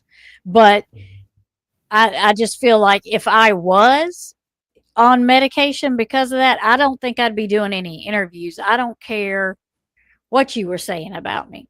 You know, I would not because that's only going to feed the fire for what they're saying about you. So I think I would have avoided that interview altogether. I'll have to see if I can find it. I agree, but the other side to that argument is then you have people going, well, why isn't Patsy talking? Why won't Right. Patsy Yeah. say anything? Why are we trying to hide? Like, Yeah. as That's much as true. I agree she shouldn't have been in front of the camera, Yeah. damned if you do, damned if you don't. Well, If she didn't, I'm not saying she shouldn't, but she shouldn't if she's taking something. She should wait I'm until she's not taking something before I'm she's just in. gonna say as a general rule of thumb, Yeah. if your child passes away, maybe don't immediately start doing interviews. Maybe give yourself a fucking week to collect your thoughts and Yeah. like grieve your child. Yeah. I think it was one night after the funeral she looked medicated. And like I say, Fair enough. yeah, I mean, I'm not saying anything bad against her or holding that against her. I'm just saying I think I would have held off on doing that because just because you need, like you said, you need that time and that space to collect yourself. And Well, I, yeah, I it's just, and I don't think that you owe anybody anything at that point, but to get yourself together, I did I? guess, I the don't other remember if I said this here, like earlier on this show, or if I said this on the one on the Funhouse me and Cher just did, but thing. it goes back to what I was saying about like I think there's a way to do this respectfully and do this in I don't want to say the right way, but I think the best decision you can make in true crime cases is not jumping on something the day after it happened because A, there's not a lot of information, and B, the family members don't want to wake up the next day and see all of the internet plastered with, like, for instance, the Nancy Guthrie disappearance. Mhm. No matter what you think about what happened, how do you think her family feels waking up every day seeing fucking headlines about it and news Right. articles and that, like, Mhm. to just jump on it that quick is Right. more disrespectful to John Benet Ramsey than Mhm. like giving it a second and being like, okay, let Yeah. me as a father figure out how the fuck I feel about this before Mhm. I go telling the world shit. Yeah. That's why they've got to where they're saying the families ask for privacy at this time because they have to. Because the first thing they want to do is jump on the story. And so they've got to where they just say, okay, we want privacy. And I get it. I totally get it. So, but I mean, she really does look like she's on something, and I get it. I get it. But I can't remember why they did that interview because they had already done. So this one was after that. So I'll have to look for it. But do they have a good idea who unalive? You know, the detective that was originally on the scene, there's an interview with her, and she says she knows exactly who did it, and she knew it within, what'd she say, minutes after being there? Yeah, minutes of entering that house, she knew who did it. Knew. Yeah, she knew who did it. So, but I mean, I have a pretty good idea, but who the fuck am I? I'm some dude on YouTube. and we haven't even we don't even get the privilege of seeing the scene like they seen it, like Right.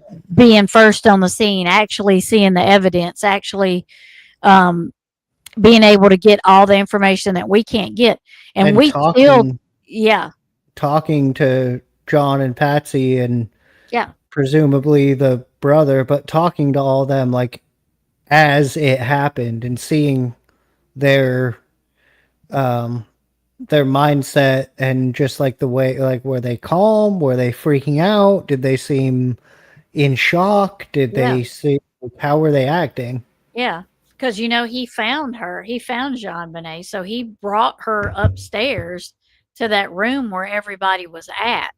So what was he like when he did that? What was his react? I mean, what was his body language? What was his reaction? How was he acting when he brought her in there? See, we didn't get to see none of that stuff, and we kind of have an opinion on who's responsible. So they have to because they have more information than we do. That if you're on medication, wouldn't you be an F it mindset and just talk? Not necessarily. I mean, everyone's different and every substance is different. And like, we can play the what ifs all day, but there was a lot of times when I was going through it and masking it with drinking that like I would get drunk and still not say shit. I would get drunk and still just be quiet and sad. It's more about tuning out of reality than about whether or not you're going to admit something. Yeah.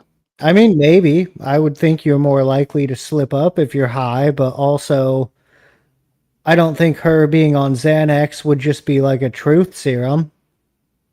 Yeah, yeah. I'll watch that 10 minutes so I don't get who yeah, I think she was just kind of everywhere. Yeah, I think she was just, honestly, I think that's why I said she was not in the right. They shouldn't have let her do that. I mean, No, but it almost feels it's the whole tone of this interview feels like she does what John wants. Like, shut up, you're the housewife, I'm the man, I control yeah, you. yeah, That's the relationship I'm getting here. yeah. That detective said the father did it. Okay, law enforcement were the ones feeding their suspicions to the media. I kind of agree with the detective. I Again, I don't know if I agree that the father did the assault, but he seems like the most likely person to have actually ended her life. Mm-hmm. John moved her from the crime scene. I would have a lot of questions right. Absolutely. Yeah. I mean, there's nothing illegal about moving your daughter anywhere, but yeah, why the fuck? And to bring her upstairs and put her under the Christmas tree? Yeah. And the fact that it was not till 1 in the afternoon that you found her. And when the police come in there and did their initial search, they didn't go down into the basement. What made you go all the way down into the basement and into that boiler room? How did you stop the police from going down into the basement immediately? That's the first fucking place I'm going. That's what I'm saying. How did you prevent that and stop it? And what would make you go down there and look? You have been there. You called it in at what, 5:30 or what time was it? 6:30 in the morning? I think it was 5:30. That sounds right for some reason. And 1 o'clock, you find her? I mean, That what part, were y'all doing between 5:30 and 1? right, that part's always confused me too, because she was, excuse me, she was found in the basement of her own home, Yeah, which is like, how does it take you that long to search a house? yeah, Even if you're being incredibly thorough and looking in every closet and every nook and every how does it take you like, what is that, 7, almost 8 hours to search yeah, a house? yeah. That's what I'm saying. It makes no sense that y'all were sitting upstairs this whole time, and then all of a sudden he goes for what? Why did you all of a sudden go downstairs and look? They shouldn't have even been letting you walk around. Well, You that's, should have been in one room. You shouldn't have all been just walking around to begin with. I don't know. I'm not sure what investigation protocols were like in the late 90s. Like, it's easy for us to say that now that Yeah, everybody kind of knows about DNA and crime scenes and all that yeah, kind of stuff, but like, yeah, maybe they didn't give a shit about that in the late 90s. It is odd though that, yeah, like Eve said, you took the tape off her mouth and untied her to carry her up to the living room to like present her. Like, if I'm in that situation and I find my deceased daughter in the basement, I'm just gonna go let the cops handle it. I'm just gonna yeah, go back upstairs and be like, hey, I found her. She's down in that basement. I yeah, can't fucking deal with this. You yeah, go yeah. be policeman. Because now you've ruined the evidence because you've taken the tape off of her. Well, now everybody's going like, okay, well, how was the body found? What position was the body found in? Now we just have to take this guy's word for it. Yeah, he was opening mail that would have been right. Yeah, I mean, he and a friend went to the basement together. They were both search. Yeah, but why did you wait that long to search? When you called in at 5:30, why? I mean, at 7 o'clock at the latest, you should have had that whole house searched. I'm also going to tear my house apart to find my Yeah, daughter before I yeah, go calling the cops. Like, if I'm going to call the cops about, at the time, I'm sure they called about a missing child because they didn't know she was deceased, allegedly. mm-hmm. Yeah, yeah. I don't get the out. Child. Yeah, Um, yeah, if I'm thinking about calling the police for my missing child, I'm going to make goddamn well she's not actually in my house before I do that. right. That's why I don't get it. So was she not there that whole time? Was she somewhere else and you brought her from somewhere else and you just told them that's because do we know for sure she was there? That he just said she was there. Is that actually where she was at? Well, yeah, exactly. That's what I'm saying. Like, even they said she was found in like a certain back room with no windows or Yeah, the whatever. Like, boiler room. Yeah, but was she? right, I don't know. I have to take John's word for it. And I'm pretty right. sure he did it, so I don't fucking believe him. Yeah. Is there evidence to prove that's where you found her? No, because you brought her upstairs.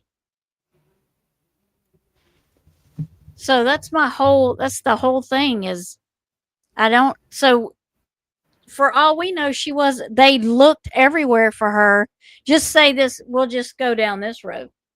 Say law enforcement searched the whole house and never found her, right? Including where he said she was at. 5 hours later, he goes and gets her out of wherever he had hid her and says that's where she's at. That is a possibility. She was hidden in like they had one of those dumbwaiter things, right? Mm-hmm.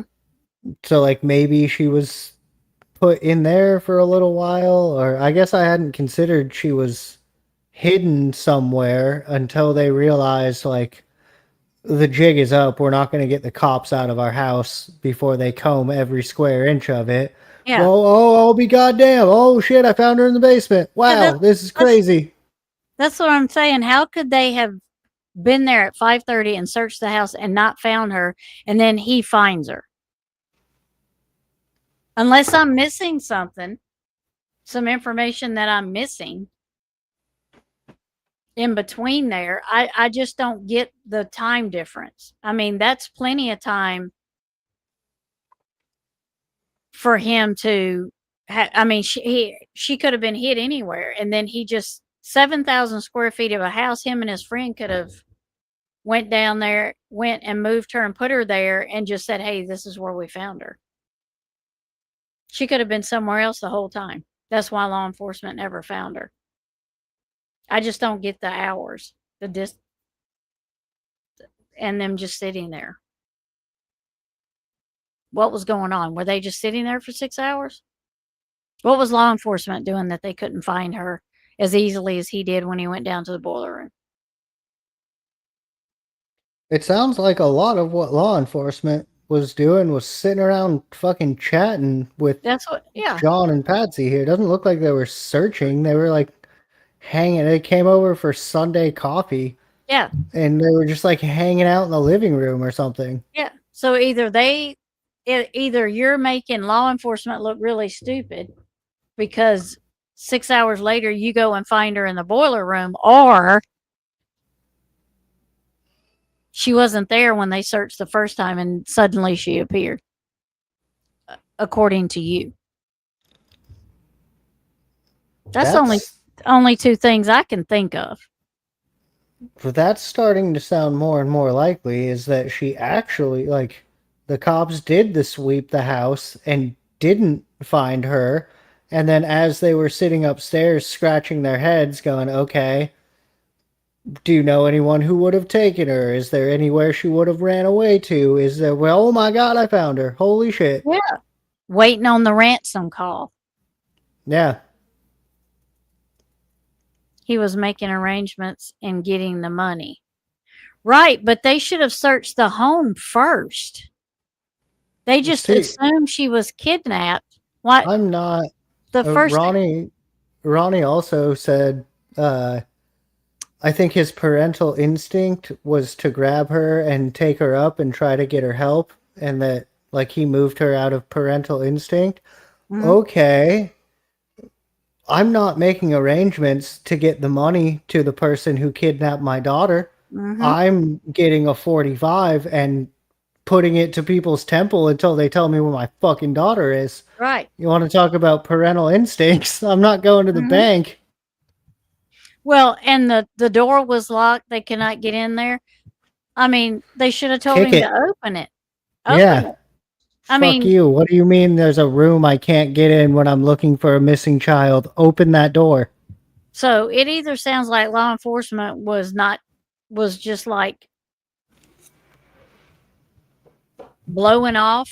Okay, sure. You don't have to open this door.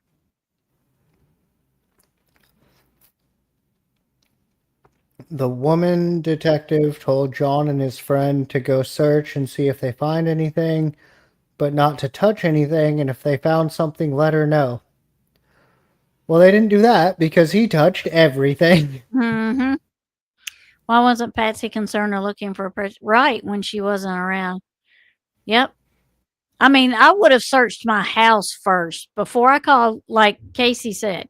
Before you even call law enforcement, if you're not involved in this, before you even call law enforcement, search your whole house. Well, yeah, it's going to take however long it's going to take for the police to actually respond and get to your house and show up and what's going on and da-da-da-da-da-da. If my child's missing, I don't have time to wait for that shit. I'm going to go find my child. Yeah. Yeah. Broke that window years ago. He never got it fixed. And that's odd, too. Why? I mean, I know basements are damp and dark, but why would you take the chance of not fixing a window and letting the outside elements in a Oh yeah, big and huge fucking house like that. raccoons and possums and Yeah, shit. what? Like, That made no sense. You got all that money and you also, can't fix a window? that's what I was just about to say. Fucking money bag couldn't get a window fixed. Mhm. Lockheed Martin, you can get bulletproof windows in your shit. Right. They could have hid her in a tote box, suitcase, etc. Yeah, because the suitcase was under the window that they said somebody came in. The problem with that was nobody could have stood on that suitcase. I also don't understand. Wouldn't you need to put the suitcase there to leave? I don't know why you would need the suitcase there to get in. Right. Yeah. Yeah. Like everyone says, oh, he came in through that window, and they put the suitcase there. Fucking why? Because then everybody says they apparently didn't leave through the same window. Right. I don't know how they investigator shit, but the story goes they got in through that window. There was a suitcase sitting underneath it, but they had to have left through another part of the house. Couldn't you just kick the window in and jump down? Why the fuck do you need a Right. suitcase right there? Right. I don't think it. I think that was just made up. I mean, the suitcase was there, but I think it was just a convenience answer because it was there. You know what I mean? Then, yeah, could have just been like, I don't know. You put shit in random places in a basement. You're just like, I Yeah. don't know. Here's good. I don't care. Yeah. Yeah. The detective told John Ramsey to look around the house, and I get that, but why did they wait till 1 o'clock? Is my thing. Why wasn't there a? Okay, fine. Let him and his buddy go search. Also, send one of the cops with him. Right. Now you're letting two people. Again, it's the 90s. Maybe things were different, but now you're letting two people go completely out of sight to where. Let's say one of these guys is a fucking psycho, and these two go down in the basement and come up with a plan about how they're going to come back upstairs and murder a cop. Mm-hmm. And like, even if it has nothing to do with John Bonet, don't let these people out of your sight. That's sketchy. Right. Yeah. I mean, don't. When you walked in that door, you should have been searching the house right then. Also, when the police come into a house to do a search, that is now their house. Yeah. They should have told the family, sit the fuck down, shut the fuck up, we're searching this house. Yeah, that made it an active scene when they called and said somebody kidnapped our daughter. Okay, well, let's do the easiest and the quickest thing, and that's search your home and look for clues or look for her or look for something that might lead us. I mean, you looked and found the ransom note. That's true, yeah. So, and you were downstairs when you found it in the butler's pantry. The boiler room's not very far from there.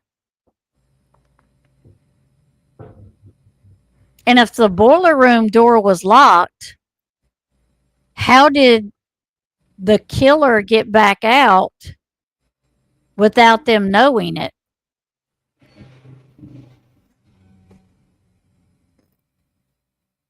Well, Did he just walk out the front door? that's what I mean. I'm trying to play devil's advocate here. He didn't. They knew who. If there was another person in that house, they knew who it was. That's why the security system was not turned on, They've never in my had. opinion. I don't know if we can say that word on YouTube. Never Murmur. had a case before, so they didn't really know what to do. I mean, yeah, I can see your point there. I don't know if I believe they had never had a murder case. If that's true, that's fucking wild. But also, even so, is that not like I assume at some point in police training they go over some sort of protocol. Like, Yeah, I was gonna. There should be 101. right? Like, I guess you could kind of answer this as a firefighter a little bit.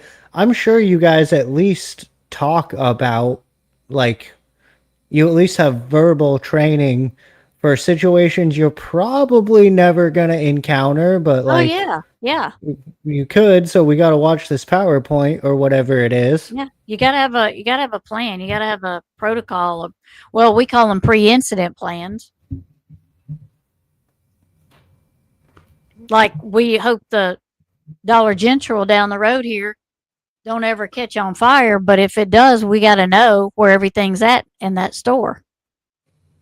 So when we Right. go Yeah. in there, we know where the exits are. We know where the chemicals are. We know where the things that blow up are. So What? I would assume at the very least there was some sort of meeting in the police department about like, hey, when you're investigating a possible homicide, maybe don't let people move the body, you know? Don't walk over the crime scene. Don't remove anything. If you pick an evidence up, put it in the little bag you see on TV so that it doesn't get contaminated. Yeah, like that is a valid argument that maybe they're not as experienced in handling this kind of case, but I feel like they didn't even do the most basic shit that Yeah. like it could have been any type of case and they still botched it. They could have just said, okay, the first thing I want to do is search your house. Let's go do it together. Yeah. Take me through your house. Show Yeah, me her that's favorite places to go. that's the part I don't get is just letting John search his own house without anyone official there.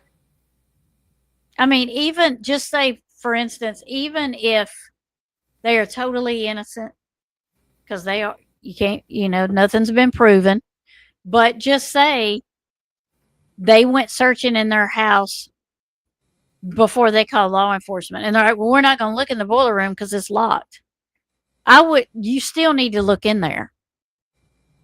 Whether, because I tell people all the time, well, I don't think I would have left it there. Wherever you think you didn't leave it is probably where you left it. So don't think just because that door's locked that she couldn't be in there. Maybe she locked herself in there. Well, yeah, if I'm any type of law enforcement, a detective or a police officer or anything, if I'm in a house searching for a missing, potentially homicide person, and I come across a locked door, my first thing is gonna be like, hey, somebody unlock this door. Yeah. Like, I'm checking this room. Sorry about I don't care if you have your weird sex dungeon in there. Yeah. I'm trying to fucking find a person. I'm checking this room. Even if you say, oh, we never open that door, it's too dark and damp. I don't care. Cool, I'm about to kick it down, so go get the key or I'm kicking this fucking door down. Right. Yeah. You want to see it. Yeah. The suitcase is nothing. I don't think so either. And why wasn't that suitcase packed if y'all were going somewhere the next day? Why would the hospital wife stay with him? It's nice listening to all your opinions. Did I miss something? Autocorrect. I think they might have meant why would his wife stay with him? Oh, yeah. Honestly, my theory is correct. I'm sorry. yeah, that's why I think that's what Yeah. Good job, Casey. my theory is domestic violence. Fucking leave me and see what happens kind of deal. Yeah. Control. Money. He was rich as fuck and she's used to a certain lifestyle. So now she has to have the money, which is the dumbest fucking whatever. And the other thing I would say, and it's only my opinion, it's alleged and only my opinion. If I have something on you and you have something on me, That too. we just have to stay together because we can't take the chance of pissing the other one off. Yeah, mutual blackmail does go a long way. Mm-hmm. Mm-hmm. Now that may not even be it, but it is an option, and we are talking about options. So, law enforcement checked the locked bathroom upstairs and the see. That's what I'm saying. And on that, Chris locked that, because Absolutely. I think they flushed evidence down that toilet. I think they flushed evidence down that toilet. That's my opinion. That's why it was, because he said they drained the toilets, right? And that because the girls got in the sinks and played in there. Well, there is a Facebook video that Shanann put up, and the girls are in their bathroom washing their hands and brushing their teeth and getting ready for bed.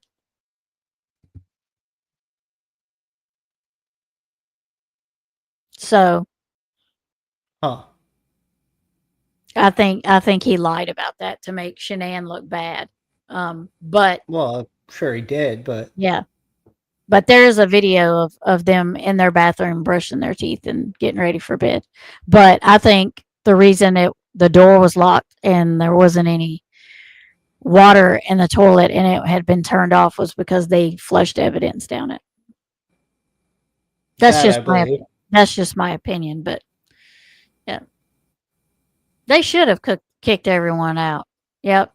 You're right. They screwed it. Eve, 100% they screwed it up. 100% they screwed it up. But they talked with us and said, please tell us names of people, who may have been in your home at any time.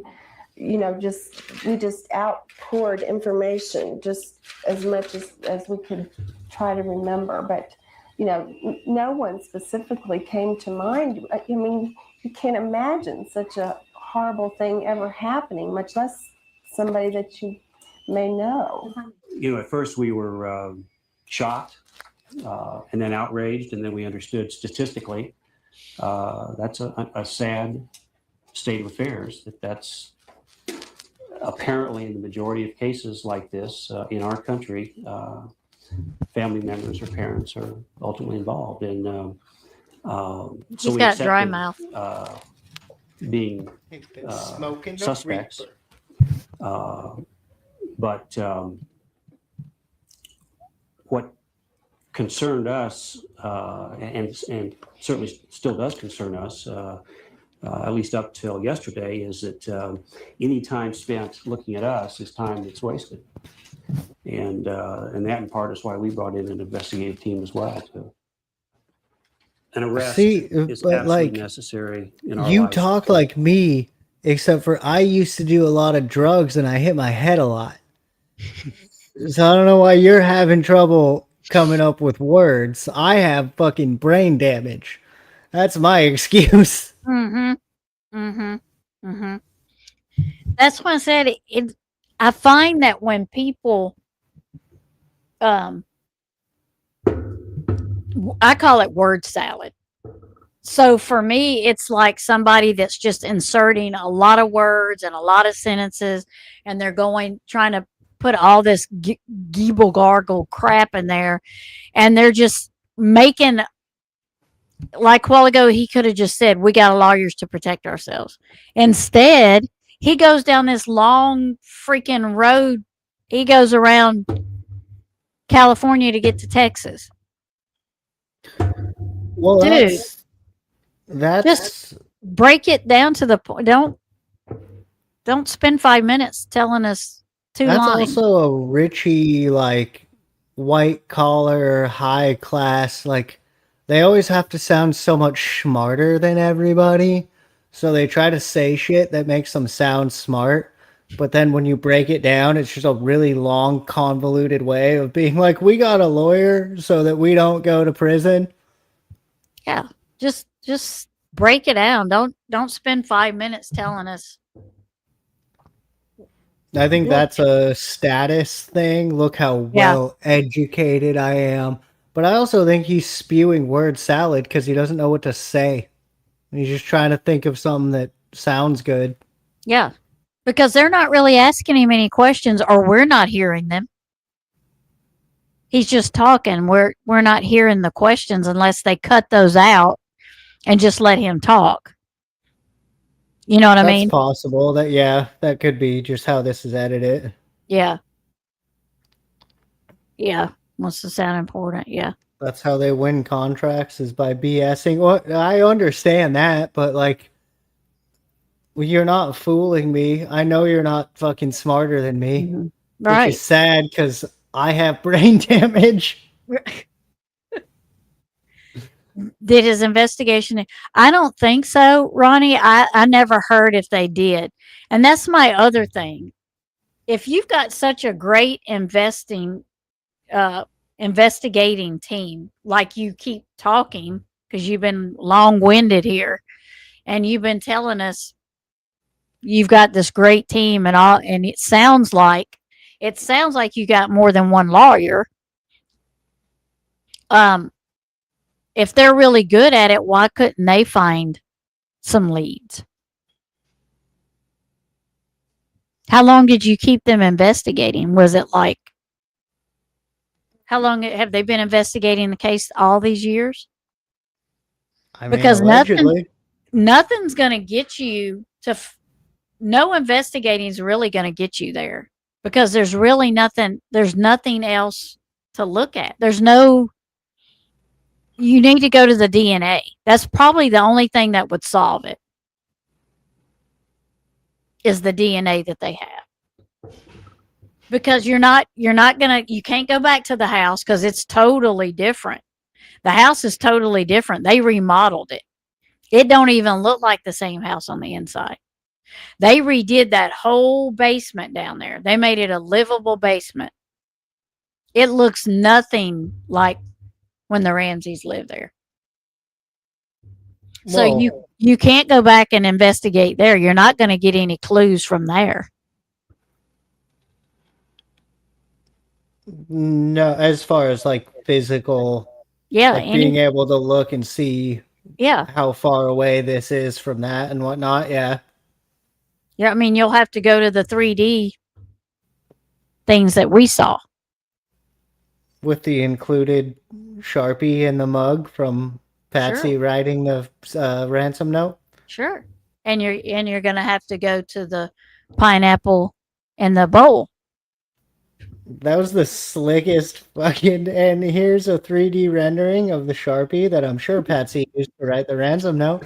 And you just slip that in there. That was so good. Yeah. Yeah. And she's left-handed and right-handed, so she could have made it look a little different, but I would almost imagine, no matter what, let's say this ransom note is real and it was written by a creep, I would still try to make my handwriting look different so they can't identify it. Mm-hmm. Yeah. And I guess they did. They have said that it's close, really close to her. They matched it like really close to her handwriting. So my thing about the ransom note is nobody writes a 2.5-page ransom note. Well, no, okay. On that note, yeah, we were just going over some of the Nancy Guthrie ransom notes. Whether they're real, whether they're faked, whatever you think about what's going on with that situation, they were all like 5 sentences long. We have your mother. She's alive but afraid. You have until Wednesday to pay us this much. And if you don't, you have until Monday to pay us this much. Right. It's very like, and even that one was a little bit convoluted and confusing. And I was like, why the fuck would you write a ransom note like that? Yeah. But it makes way more sense than the Ramsey ransom note, where it's like specifically threatening John and telling him he's going to suffer. And John's such a shitty person. Like, and saying his name like how many times through the ransom note. Well, yeah, and like specifically like targeting him as if they're trying to make him look like the victim. Right. And that would be the perfect thing, because if you made him look like the victim, then he doesn't look like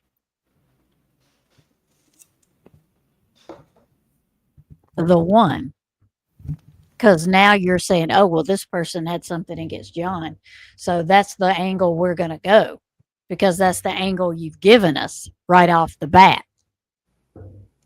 But the reality is you overdid it, because she put his name in there like, I don't, at least 3 or 4 times, which is overkill for me. You're trying too hard to make John look like a victim. It was more than that. It was like there was one sentence that said, it was like, John, it was like, we know how much your bonus was, John, and how's it feel not to be the fat cat on the block, John? And it, like, there was one sentence that said his name 3 times. I think his name was in there like, I don't know, like 10, 15 times. Yeah, that's what I'm saying. That's overkill. You're really trying to make him the victim, so he's not going to look like a suspect. That's how I feel about the note. I mean, nobody's going to write, and who's going to you think somebody, why would they write a ransom note and leave the child there? Well, right. That's the other part that doesn't make any sense, which is kind of also what I was saying about the Nancy Guthrie thing. But the point of a ransom is to extort somebody into giving you money. And the only way that works is if the person is alive. Like, I guess maybe you can get a little bit of ransom money over a body to like give the family closure or whatever. But the point of a ransom note is, I have this person alive. If you ever want to see them again unharmed, give me $70 million or whatever the fuck it is. Yeah. It's really weird to be like, I killed your daughter and she's in your basement and you better give me $1 million. Right. That's, Fuck I you. mean, what are you hoping he'll pay you the ransom before you discover her? Right. Yeah, are you hoping he just doesn't look for his daughter and he just is too focused on paying you? Which I already said, that was brought up, that he was working on getting the money together. I feel like he was doing that way too fast. Yeah. I mean, the 118,000 was his bonus, and that's kind of specific. I kind of feel like if you are writing a ransom note, you're going to probably ask for more than that, because you probably know what he's worth. But back in the 90s, though, $118,000 was a good chunk of change. Why wouldn't you do like 150 or 160? Why would you pick 118? Because I think, in my opinion, they were trying to make him look like the victim, and that was the amount of his bonus. So that now it looks like we did this because of you. So they're for me, they're really trying to portray him as a victim, not as a, this happened because of you. So he couldn't possibly be a suspect. The whole ransom note was absolutely trying to paint him out as the victim. Yeah. That's like, it seems more likely that ransom note was written to try to take some heat off John and make him not be the suspect anymore. 100%. Yeah, that seems. I think the fact that she wrote it, in our opinion, my opinion, it may not be yours, in my opinion, the fact that she wrote it and John was written so many times in there, I kind of feel like it's kind of her anger in there. It kind of feels like an angry ransom note. Not like somebody that would write a ransom note and be threatening somebody. It's kind of like an angry at John ransom note. Like she's writing because she's mad. I think that's see- part of it too. It's see what I'm very saying? long-winded, and Yeah. it almost feels like, She's telling yeah, him. like somebody venting. Yeah. That's what I was trying. Yeah, that's the words I was trying to get to. Yeah. If she could write him a letter, she probably half of that would have been in there. But why didn't she? Because I think, my opinion only, Casey may feel differently, because I think she was turning her head to certain things that was going on. And if she was turning her head to certain things that was going on, she would now also be in trouble. Maybe not as much trouble, but she would also be in trouble about, she would also be in trouble because she knew what was going on. So maybe not as much, maybe not like to the extent is what I was trying to say of what he could be charged with, but she would still be charged with what, abuse or not I knowledge. mean, yeah, Yeah. neglect, Yeah. abuse, endangerment, child endangerment. Oh, look who's here. Hey, Running Gray Wolf. Hey, Gray Wolf. Hope you're Nice. doing Thank good. you. Hope you're better. We're glad to see you. No, yeah, I agree with that. I was gonna make a joke and just be like domestic abuse, but I do think John probably threatened her about like, if you ever fucking say anything like blah blah blah blah blah. But I also think a lot of it was that she did know something, and like, I don't know, the child beauty pageant thing always creeps me out. I really feel like that whole world is just a cover for PDF files. So if Patsy knew something like that was going on, it would be very hard to turn him in, because all of a sudden you're at the very least accessory too, if not an accomplice. Right. Yeah, those were the words I was trying to say, but they were not coming. Yeah. And Ronnie, that's true. She might know, she may knowledge about other people that do the same things. Well, Right. right. Who knows Yeah. if he works um at Lockheed Martin, who knows what the fuck she knows about people. Like, this whole family could have a target on their back just because of where this guy works.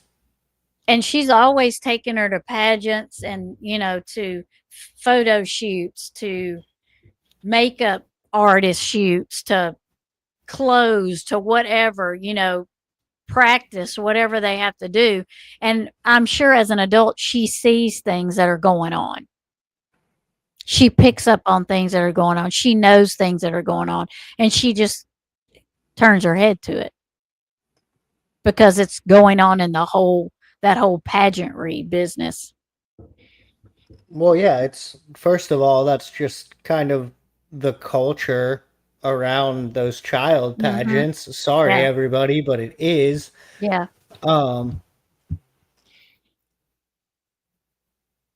Yeah, and then like, another thing with these super wealthy people is your status. Everybody has to think that your life is perfect and your family is perfect and everything is perfect. So if Patsy did see some kind of weird, maybe she did walk in on John doing something one day, she's not going to talk about that because it's going to ruin the Ramsey reputation.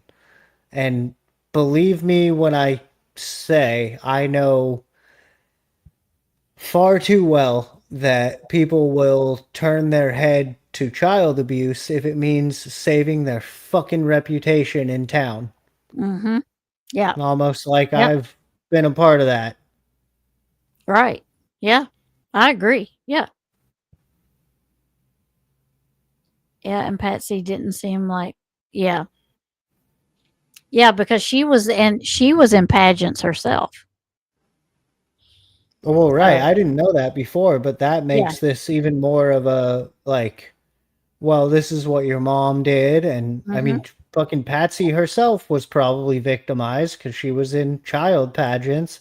But it's also the, like, well, your mom was a beauty queen, so now you have to be a beauty queen. And like Mhm. your mom was the star cheerleader, so now you have to be the star cheerleader Yeah. because our family name. Right. Yep.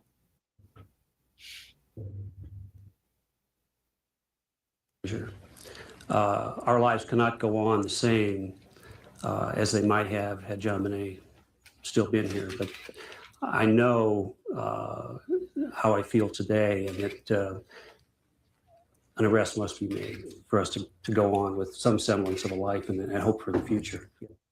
One of the things that one of the reasons we asked you all to be here this morning is that we need your help from this moment on. I know you have been diligently covering this case, and we have appreciated some of what you've said. I have to be frank, not all. Some of what you said. But we need to all work together as a team, and we need your help. Some of you may have seen the ad that we placed in our local Daily Camera newspaper this past weekend. This reward money has been offered since the death of Jean Bonet, but we felt like it wasn't getting out to the public enough. So this ad with her most recent kindergarten picture will be appearing more and more frequently. And what we want to let everyone know is that this $100,000 reward is for information leading to the arrest and conviction of the killer of our daughter. In other words, you won't We ever feel like pay it. there are at least 2 people on the face of this Well, you earth know what that else know. is kind of weird about this?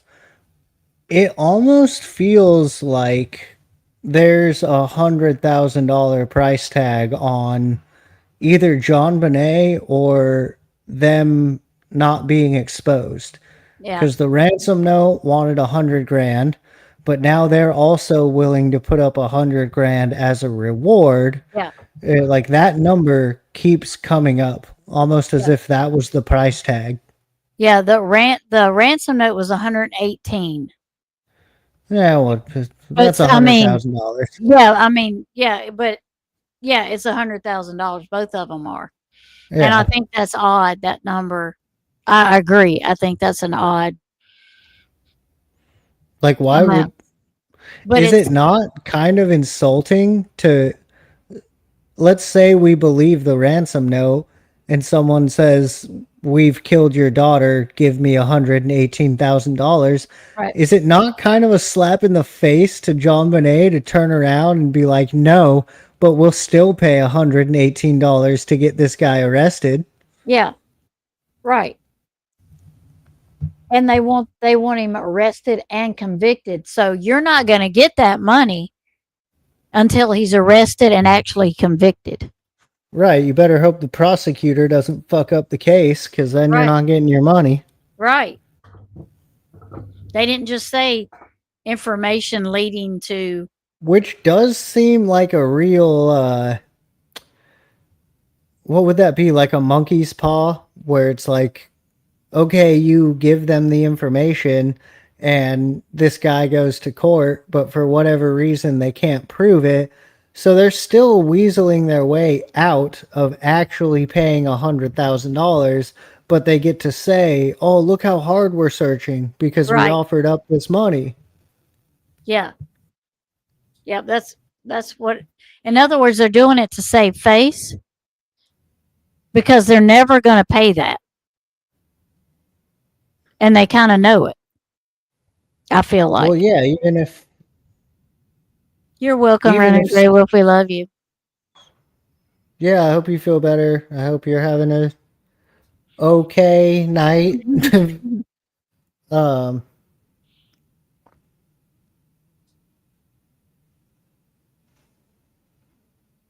I lost whatever Yeah. I was about to say. I don't know. Yeah, it was a Christmas bonus. Yep. I was saying that it means you're not going to pay that out. You know you're never going to have to pay that out. So it's kind of like to save face. They know they're never going to have to pay it out, but it also almost the ransom note and the reward for information It almost feels like $100,000 will make this go away. Yeah. Like if they pay A bribe. $100,000, this whole thing just goes away. Yeah. Kind of like a bribe, huh? Yeah. Yeah. Let's go back, Ronnie.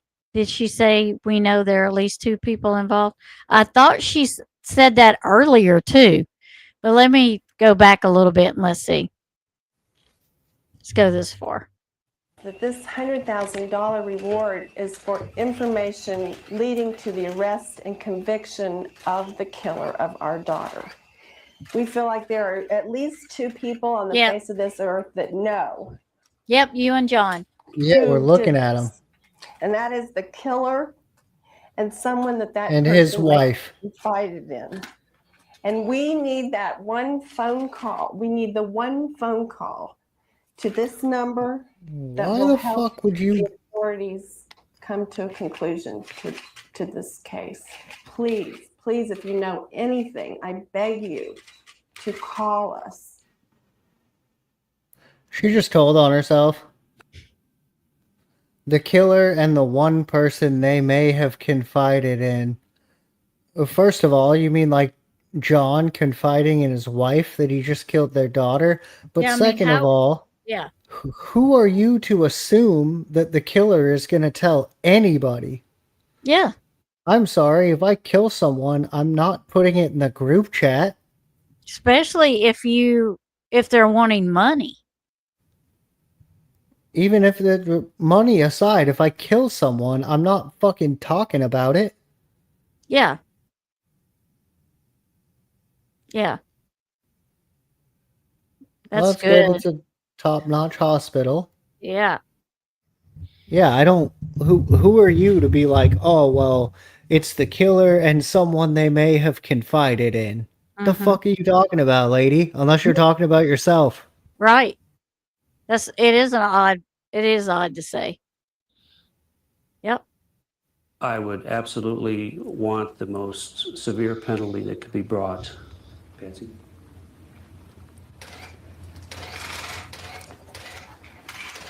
Yes, for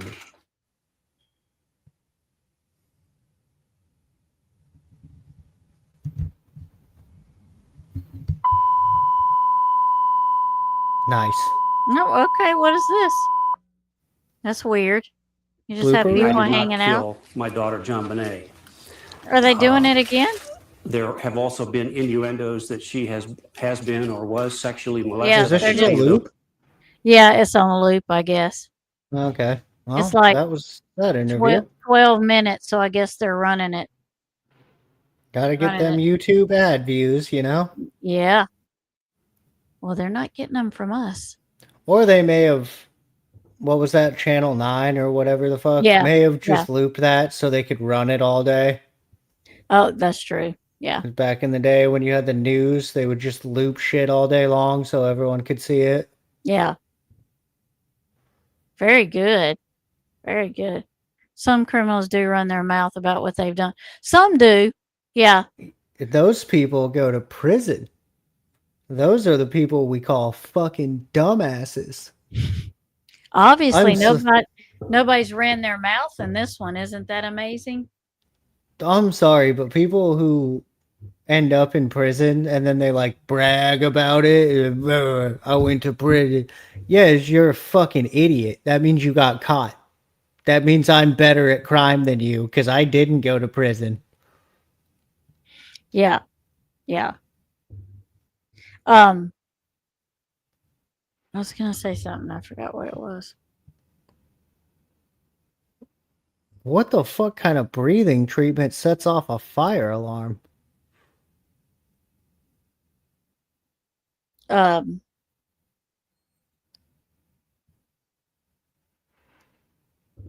I know it, but I can't think of the top of my head. Oh my gosh. I know.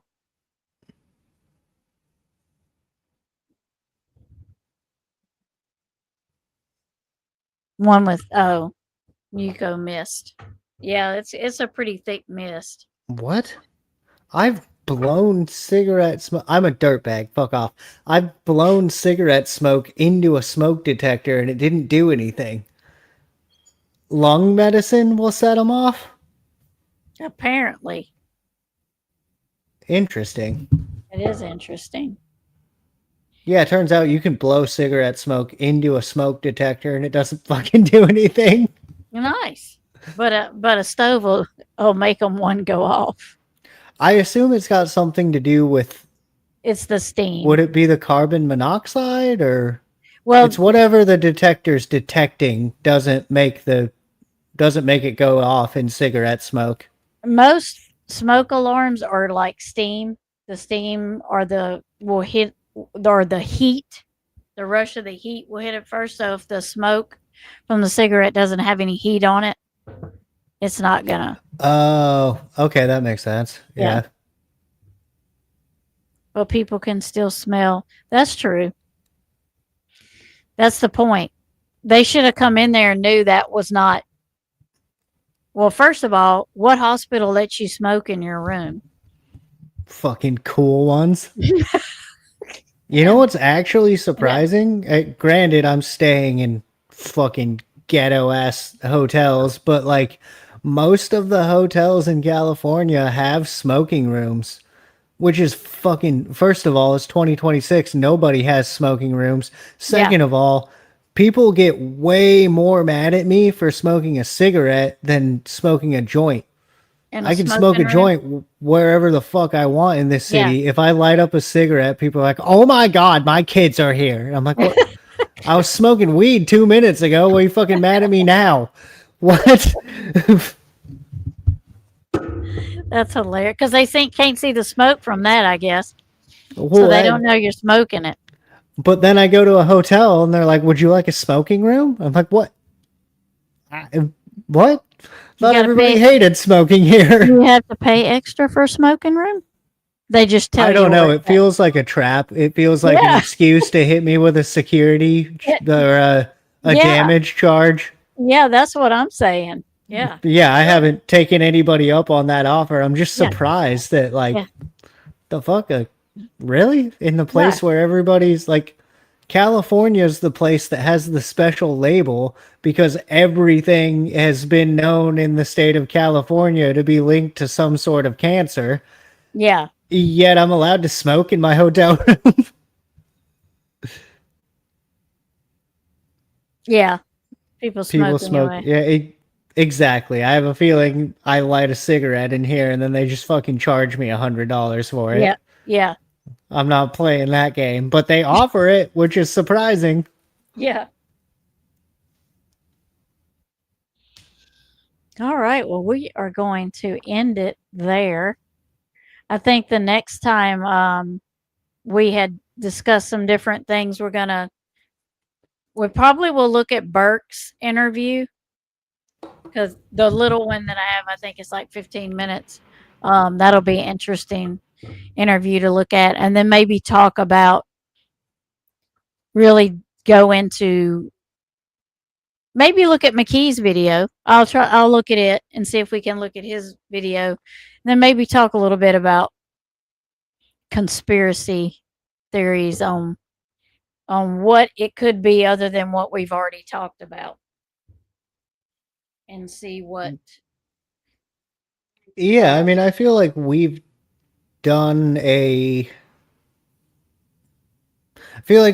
very respectable and we've tried to give all the benefits of the doubt and look at it from every angle and whatever. I would be down to just go full, like, fucking interdimensional extraterrestrial beings. Like, I don't know. Let's go full tinfoil hat. Yeah. Let's see what we come up with. Yeah. I should wrap my fucking top hat in tinfoil and have an actual tinfoil hat. Yes, you would. Yes, you would. That would be interesting. Most Vegas hotels are non-smoking, but do have designated smoking rooms and design a. Oh. Yeah, oddly enough, we're fucking the middle. I'm in South Central right now, but the middle of LA, and they're like, "Would you like a smoking room?" What the fuck? This feels like a trap. Entire smoking floors. Well, that might as well be a Hell bar yeah. or a Well, I club, did right? You know? a couple of years ago. I was flying from Texas back to Washington, and my flight, I had a connecting flight or whatever in the Vegas airport. And my Mhm. favorite part about it was they had little rooms where you could smoke cigarettes and play slot machines. Nice. You could Yeah, my smoke and whole lose money. yeah, the thing I hate most about flying is not being able to smoke. And I got to Yeah. Vegas and there was a little cigarette room. I was like, fuck yeah, this airport kicks ass. I thought Vegas had the huge vents for smokers. I'm sure they do in the casino. Hmm. I'm also not staying in a casino. I'm a little fucking. Y'all seen My Name is Earl? You know how those guys lived in a hotel? Yeah. I fucking am staying in places like that. It's not like a casino or like a restaurant or like. There's no Yeah. reason they should let me smoke. They just, I don't know. Yeah. People are dirtbags in LA, I guess.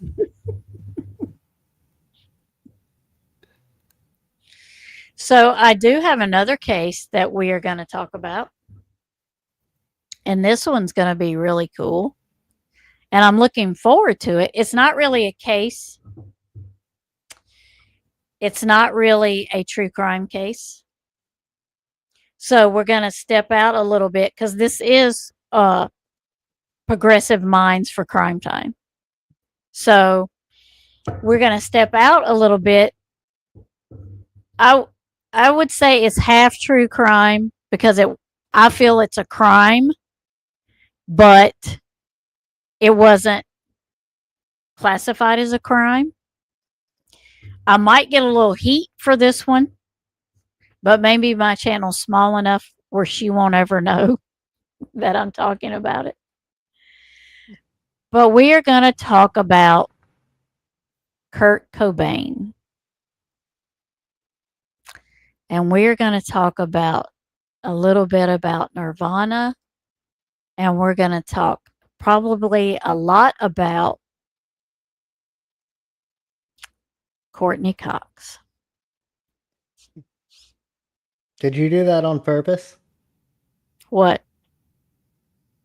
Courtney Cox? I did do that on purpose. Okay. And I was like, that's not her name, Yeah. right? I did that on purpose. Yes. I guess it wasn't classified. Well, It was classified as but taking your own life is illegal. it is. It's fucking ironic because, like, what are you going to put me in jail? I mean, it is a crime. And I feel like it's a crime because Well, I don't feel like they said what happened. No, fucking Courtney Love did that shit. Come Right. at me, bitch. I'm in Right. LA. Yeah. Fucking come at me, Courtney Yeah. Love. Yeah. So I fully feel that she was there. And Well, in my they've opinion, pretty recently, within the last year or two for sure, some, I forget the dude's name, but just some, what do you call people who do autopsies? ME, Mortician? medical examiner, does the autopsies. I guess it Mortician was embalms you. I guess it was a medical examiner then. Basically, this dude who just has grown up, I think he's about my age, so he's kind of grown up with Nirvana and the whole Kurt Cobain conspiracy. Right. And he went back and looked at the autopsy and looked at all the evidence and everything. And he's basically saying, without saying who, hint, hint, wink, wink, he's saying, like, I don't think Kurt would have been able to do this to himself. Not with Somebody else had to have been there.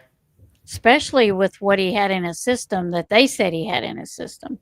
Yeah, enough drugs to drop a fucking elephant? There's no way he was conscious. Even even Or a addict like that with a tolerance, like that was fucking a lot. or see straight to do that. Have the Oh, coordination or anything. And he had been off of that for like a month or so. So his tolerance wasn't built up to the amount that was in his system. You know what I mean? I mean, yeah. Who really know? Was he actually sober for a month, or was he just Yeah, saying I that? mean, But either yeah, way, I guess if he was, then yeah, it's even less likely he would have been able to do that. yeah, Even if he had a crazy tolerance to it, he was on like he was probably gonna overdose if it wasn't the shotgun. yeah, yeah, yeah. So I kind of I want to talk about that. If the chat, do y'all? Well, we're going to talk about it, but what do y'all think about it? Do y'all want to go Ronnie down says it the sounds fun. 35 to 60 floors so they design them to gain smokers money? Oh yeah, yeah. Sounds like it's going to be fun. Yep, we're gonna. Now I didn't really listen to Nirvana, but when I decided to do a reading on Kurt Cobain, I watched after I did the reading, then I watched some documentaries they had on him and watched some different YouTube videos on Kurt Cobain. I done it after I done my video because I don't like to have a lot of information before I do one, but I did know of him. Um and I found that he's very intriguing. If you don't know anything about Nirvana, but you just want to learn about Cobain, you kind of get a little trapped.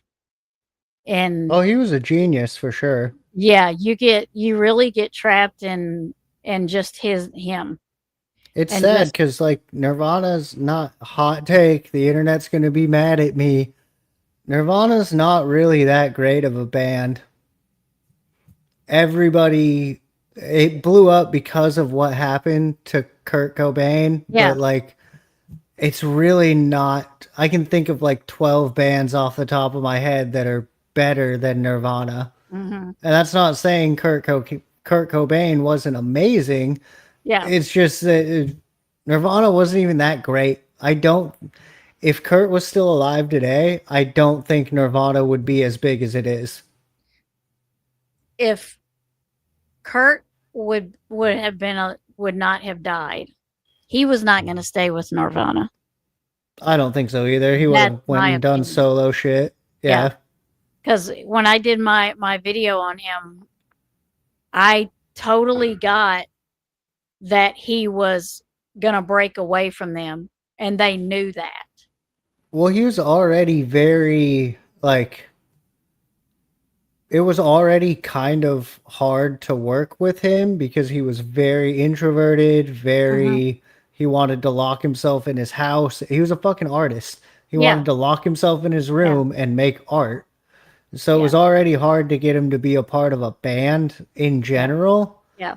And then yeah, I think you're right. I think don't do this to me, brain. Why can't I think of it's not fucking Dave Grohl. Nirvana's drummer that went on to oh my god, this is gonna bother the shit out of me. Well, As I soon think as I that huh? as soon as you wanted to say it, you left it. As soon as I figure out this guy's name, I'm gonna feel like a fucking idiot. Well, I think away from her, he had a clear mind because I think she kept him on crap to keep him how she wanted him. And I think when he had the chance to be away from her at rehab, I think he got clear headed and that's when he figured out what he wanted to do and it was not be there.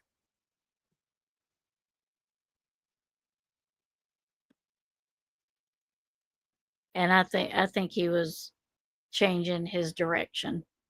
and they knew it. Okay, I am thinking of Dave Grohl. Holy shit, I just had an aneurysm trying to fucking remember.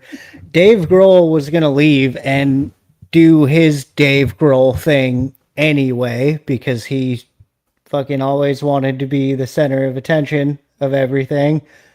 And yeah, I agree. I don't think Kurt was gonna stay with the band much longer. I think he was gonna go off and do his own solo thing. Yeah. And Courtney Love was trying to have a music career. Fuck you, Courtney Love. She never had one, did she?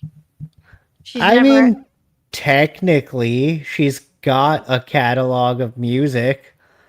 It's not good. No one Yeah. cares about it, but No. technically, Yeah. Yeah. And now she wants all of the evidence sent to her and a copy of the note. She wants the note, and if they have any copies of that, she wants it destroyed. I'm sure she does. Because now people are starting to talk about what everybody in music has said since it happened.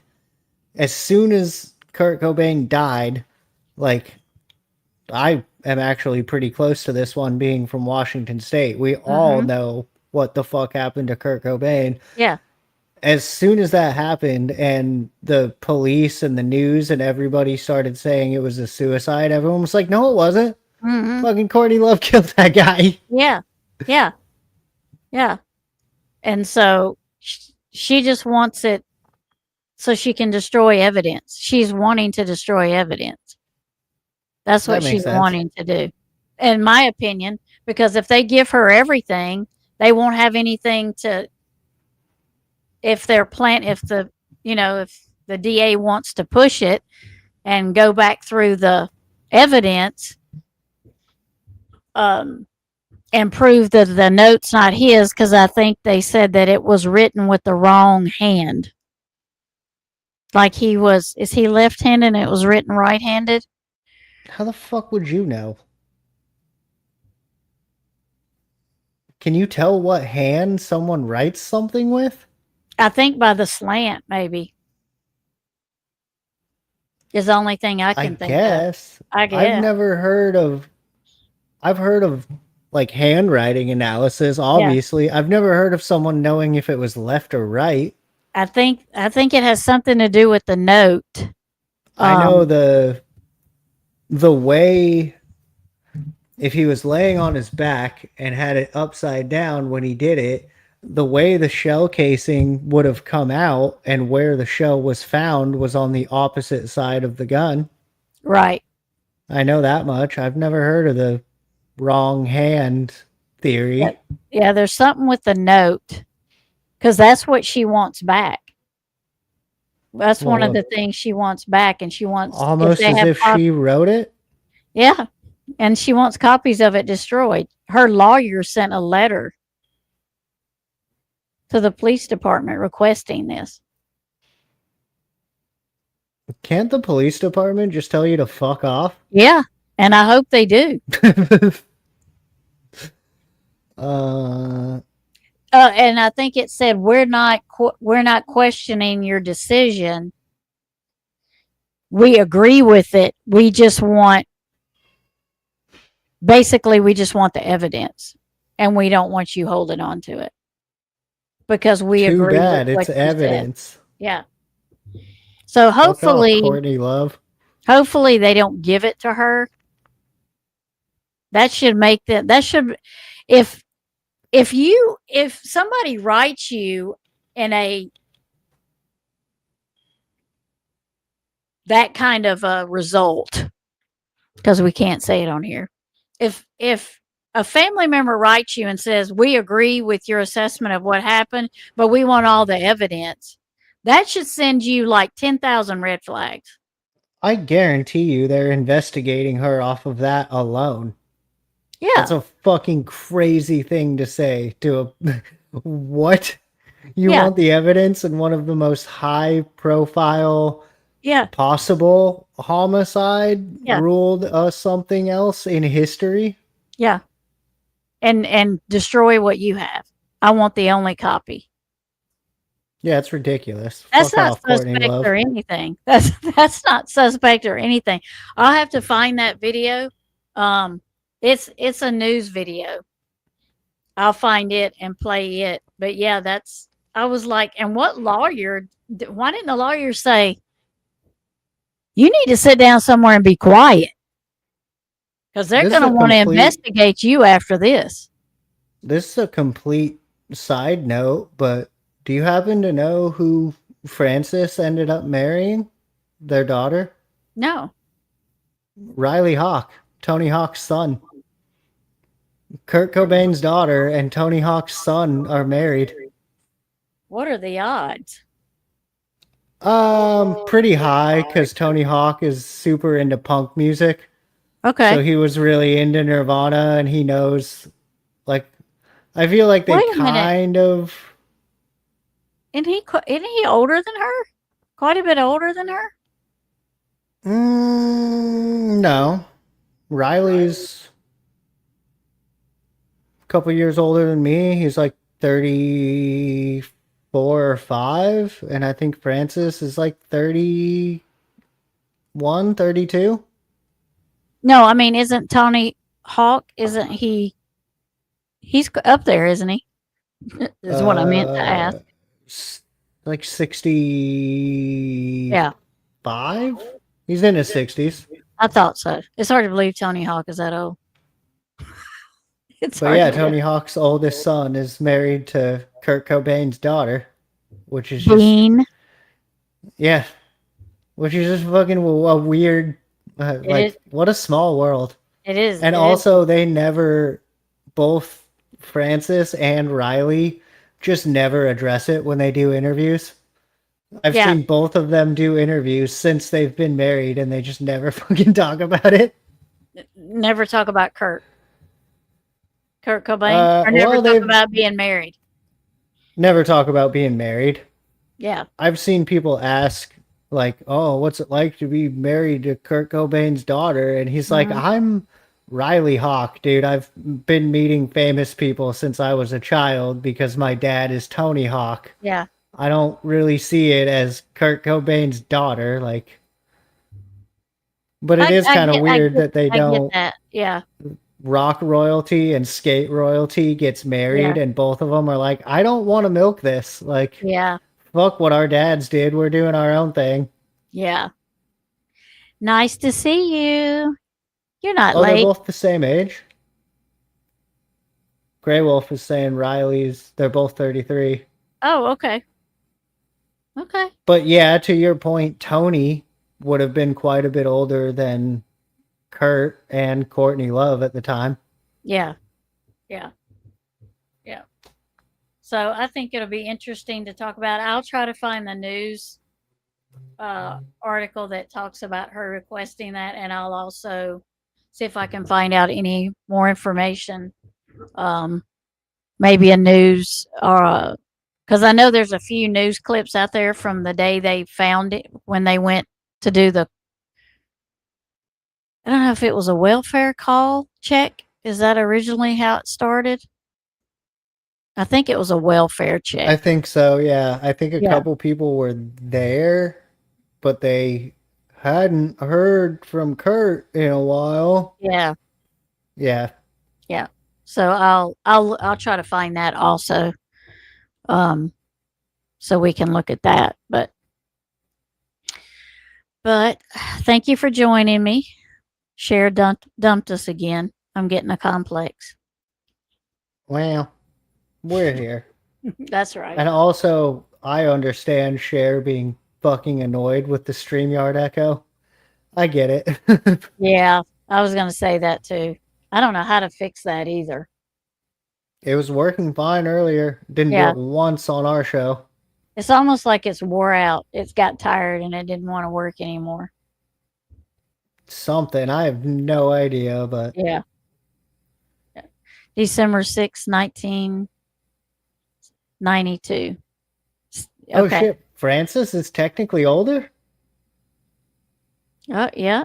I But- didn't know that. Okay. but- By a couple of months. Yeah. Thank you, Eve. Thank you for being here. I appreciate y'all.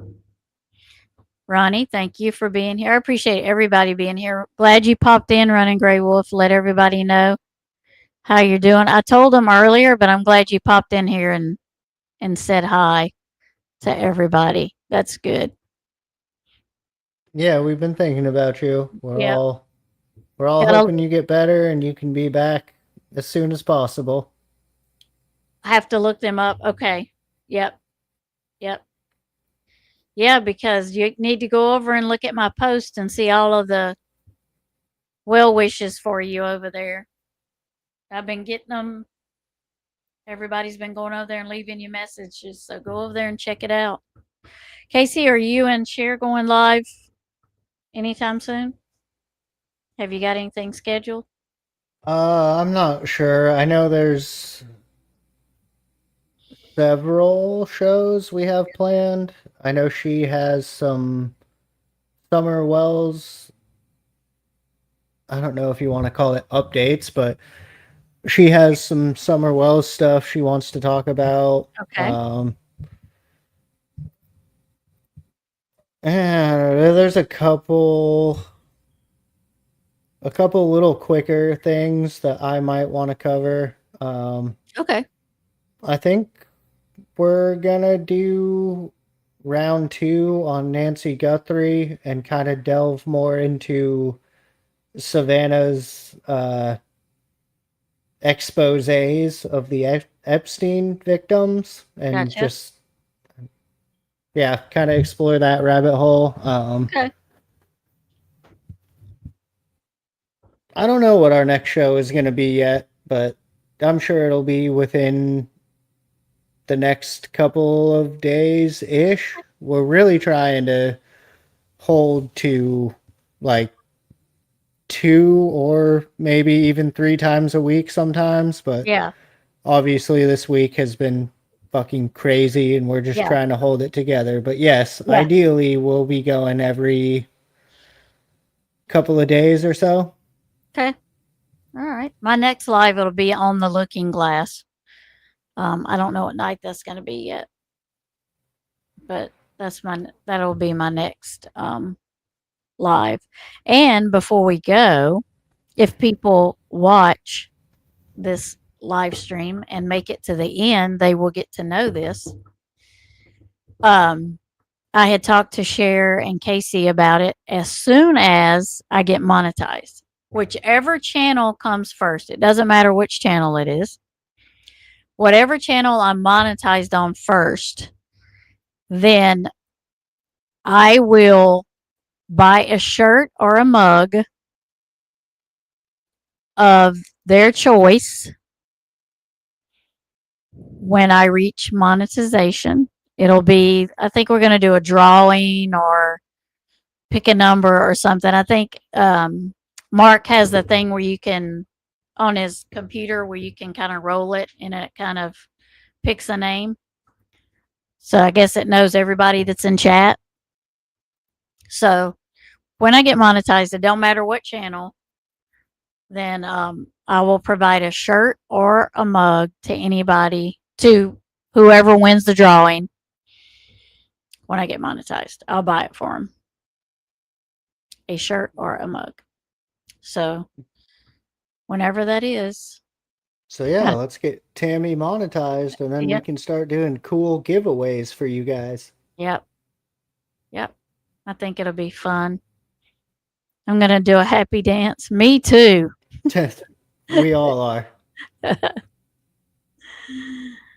Is heating up again on YouTube. That's what I heard. I think that's part of what Cher wants to be talking about. I kind of let her do that one. I pay attention a little bit, but I kind of let her pay attention and then we talk about it on the show so you get my real-time reaction. But yeah, there's a couple of things I know have happened that I'm pretty sure Cher's at least going to want to touch on it. Yep. That'll be good.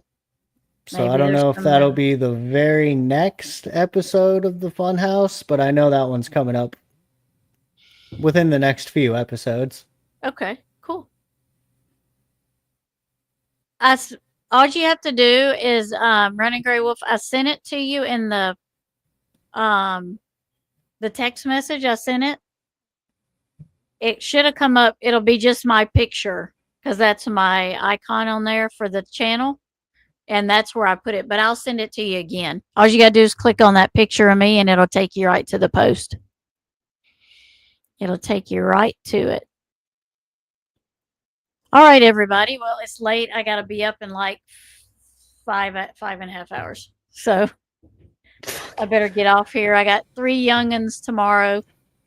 School starts this week. So Thursday and Friday.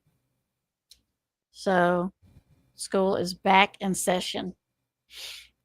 So Damn, summer's over already? It's fucking wild. Yeah. Actually, ours started in May. Early May. They get out early May, so they've been out a while. Still, though, the fact that it's this late in the year, it's August already. I know, it's flown. Yeah. I sound fucking old. I used to make fun of old people for being like, this year's going by so fast. But, like, I woke up the other day and realized it was August and was like, Jesus Christ. Yeah. What happened? Yeah. Yeah, that's what somebody said. Today they were like, I can't believe it's already August. And I'm like, yeah, it just seems like it literally does. It just seems like it was just January, just like a couple of weeks ago. It seems like we all just started doing this, but it's been almost 2 months. Yeah. Yep. A couple of weeks. Yep. They start Thursday and Friday. They have what they call soft start here. So that's Thursday and Friday, and then the full days Monday. So it's kind of stupid, but anyway, it's I don't get to make those decisions. So, but all right, everybody, thank you for being here. I appreciate you. Thank you for hanging out. You could have been anywhere, and you chose to be here, so I do appreciate it. Casey, thank you for staying with me, hanging with me to the end. I appreciate you again. Yeah. Have a Go good to day the store and buy tomorrow. some shit. That's right. Go to the store and buy some shit. Buy lots of stuff. Got some new stuff in there. Go check it out. I will talk to y'all later. Have a good night. Bye, Casey. Have a good night, everyone.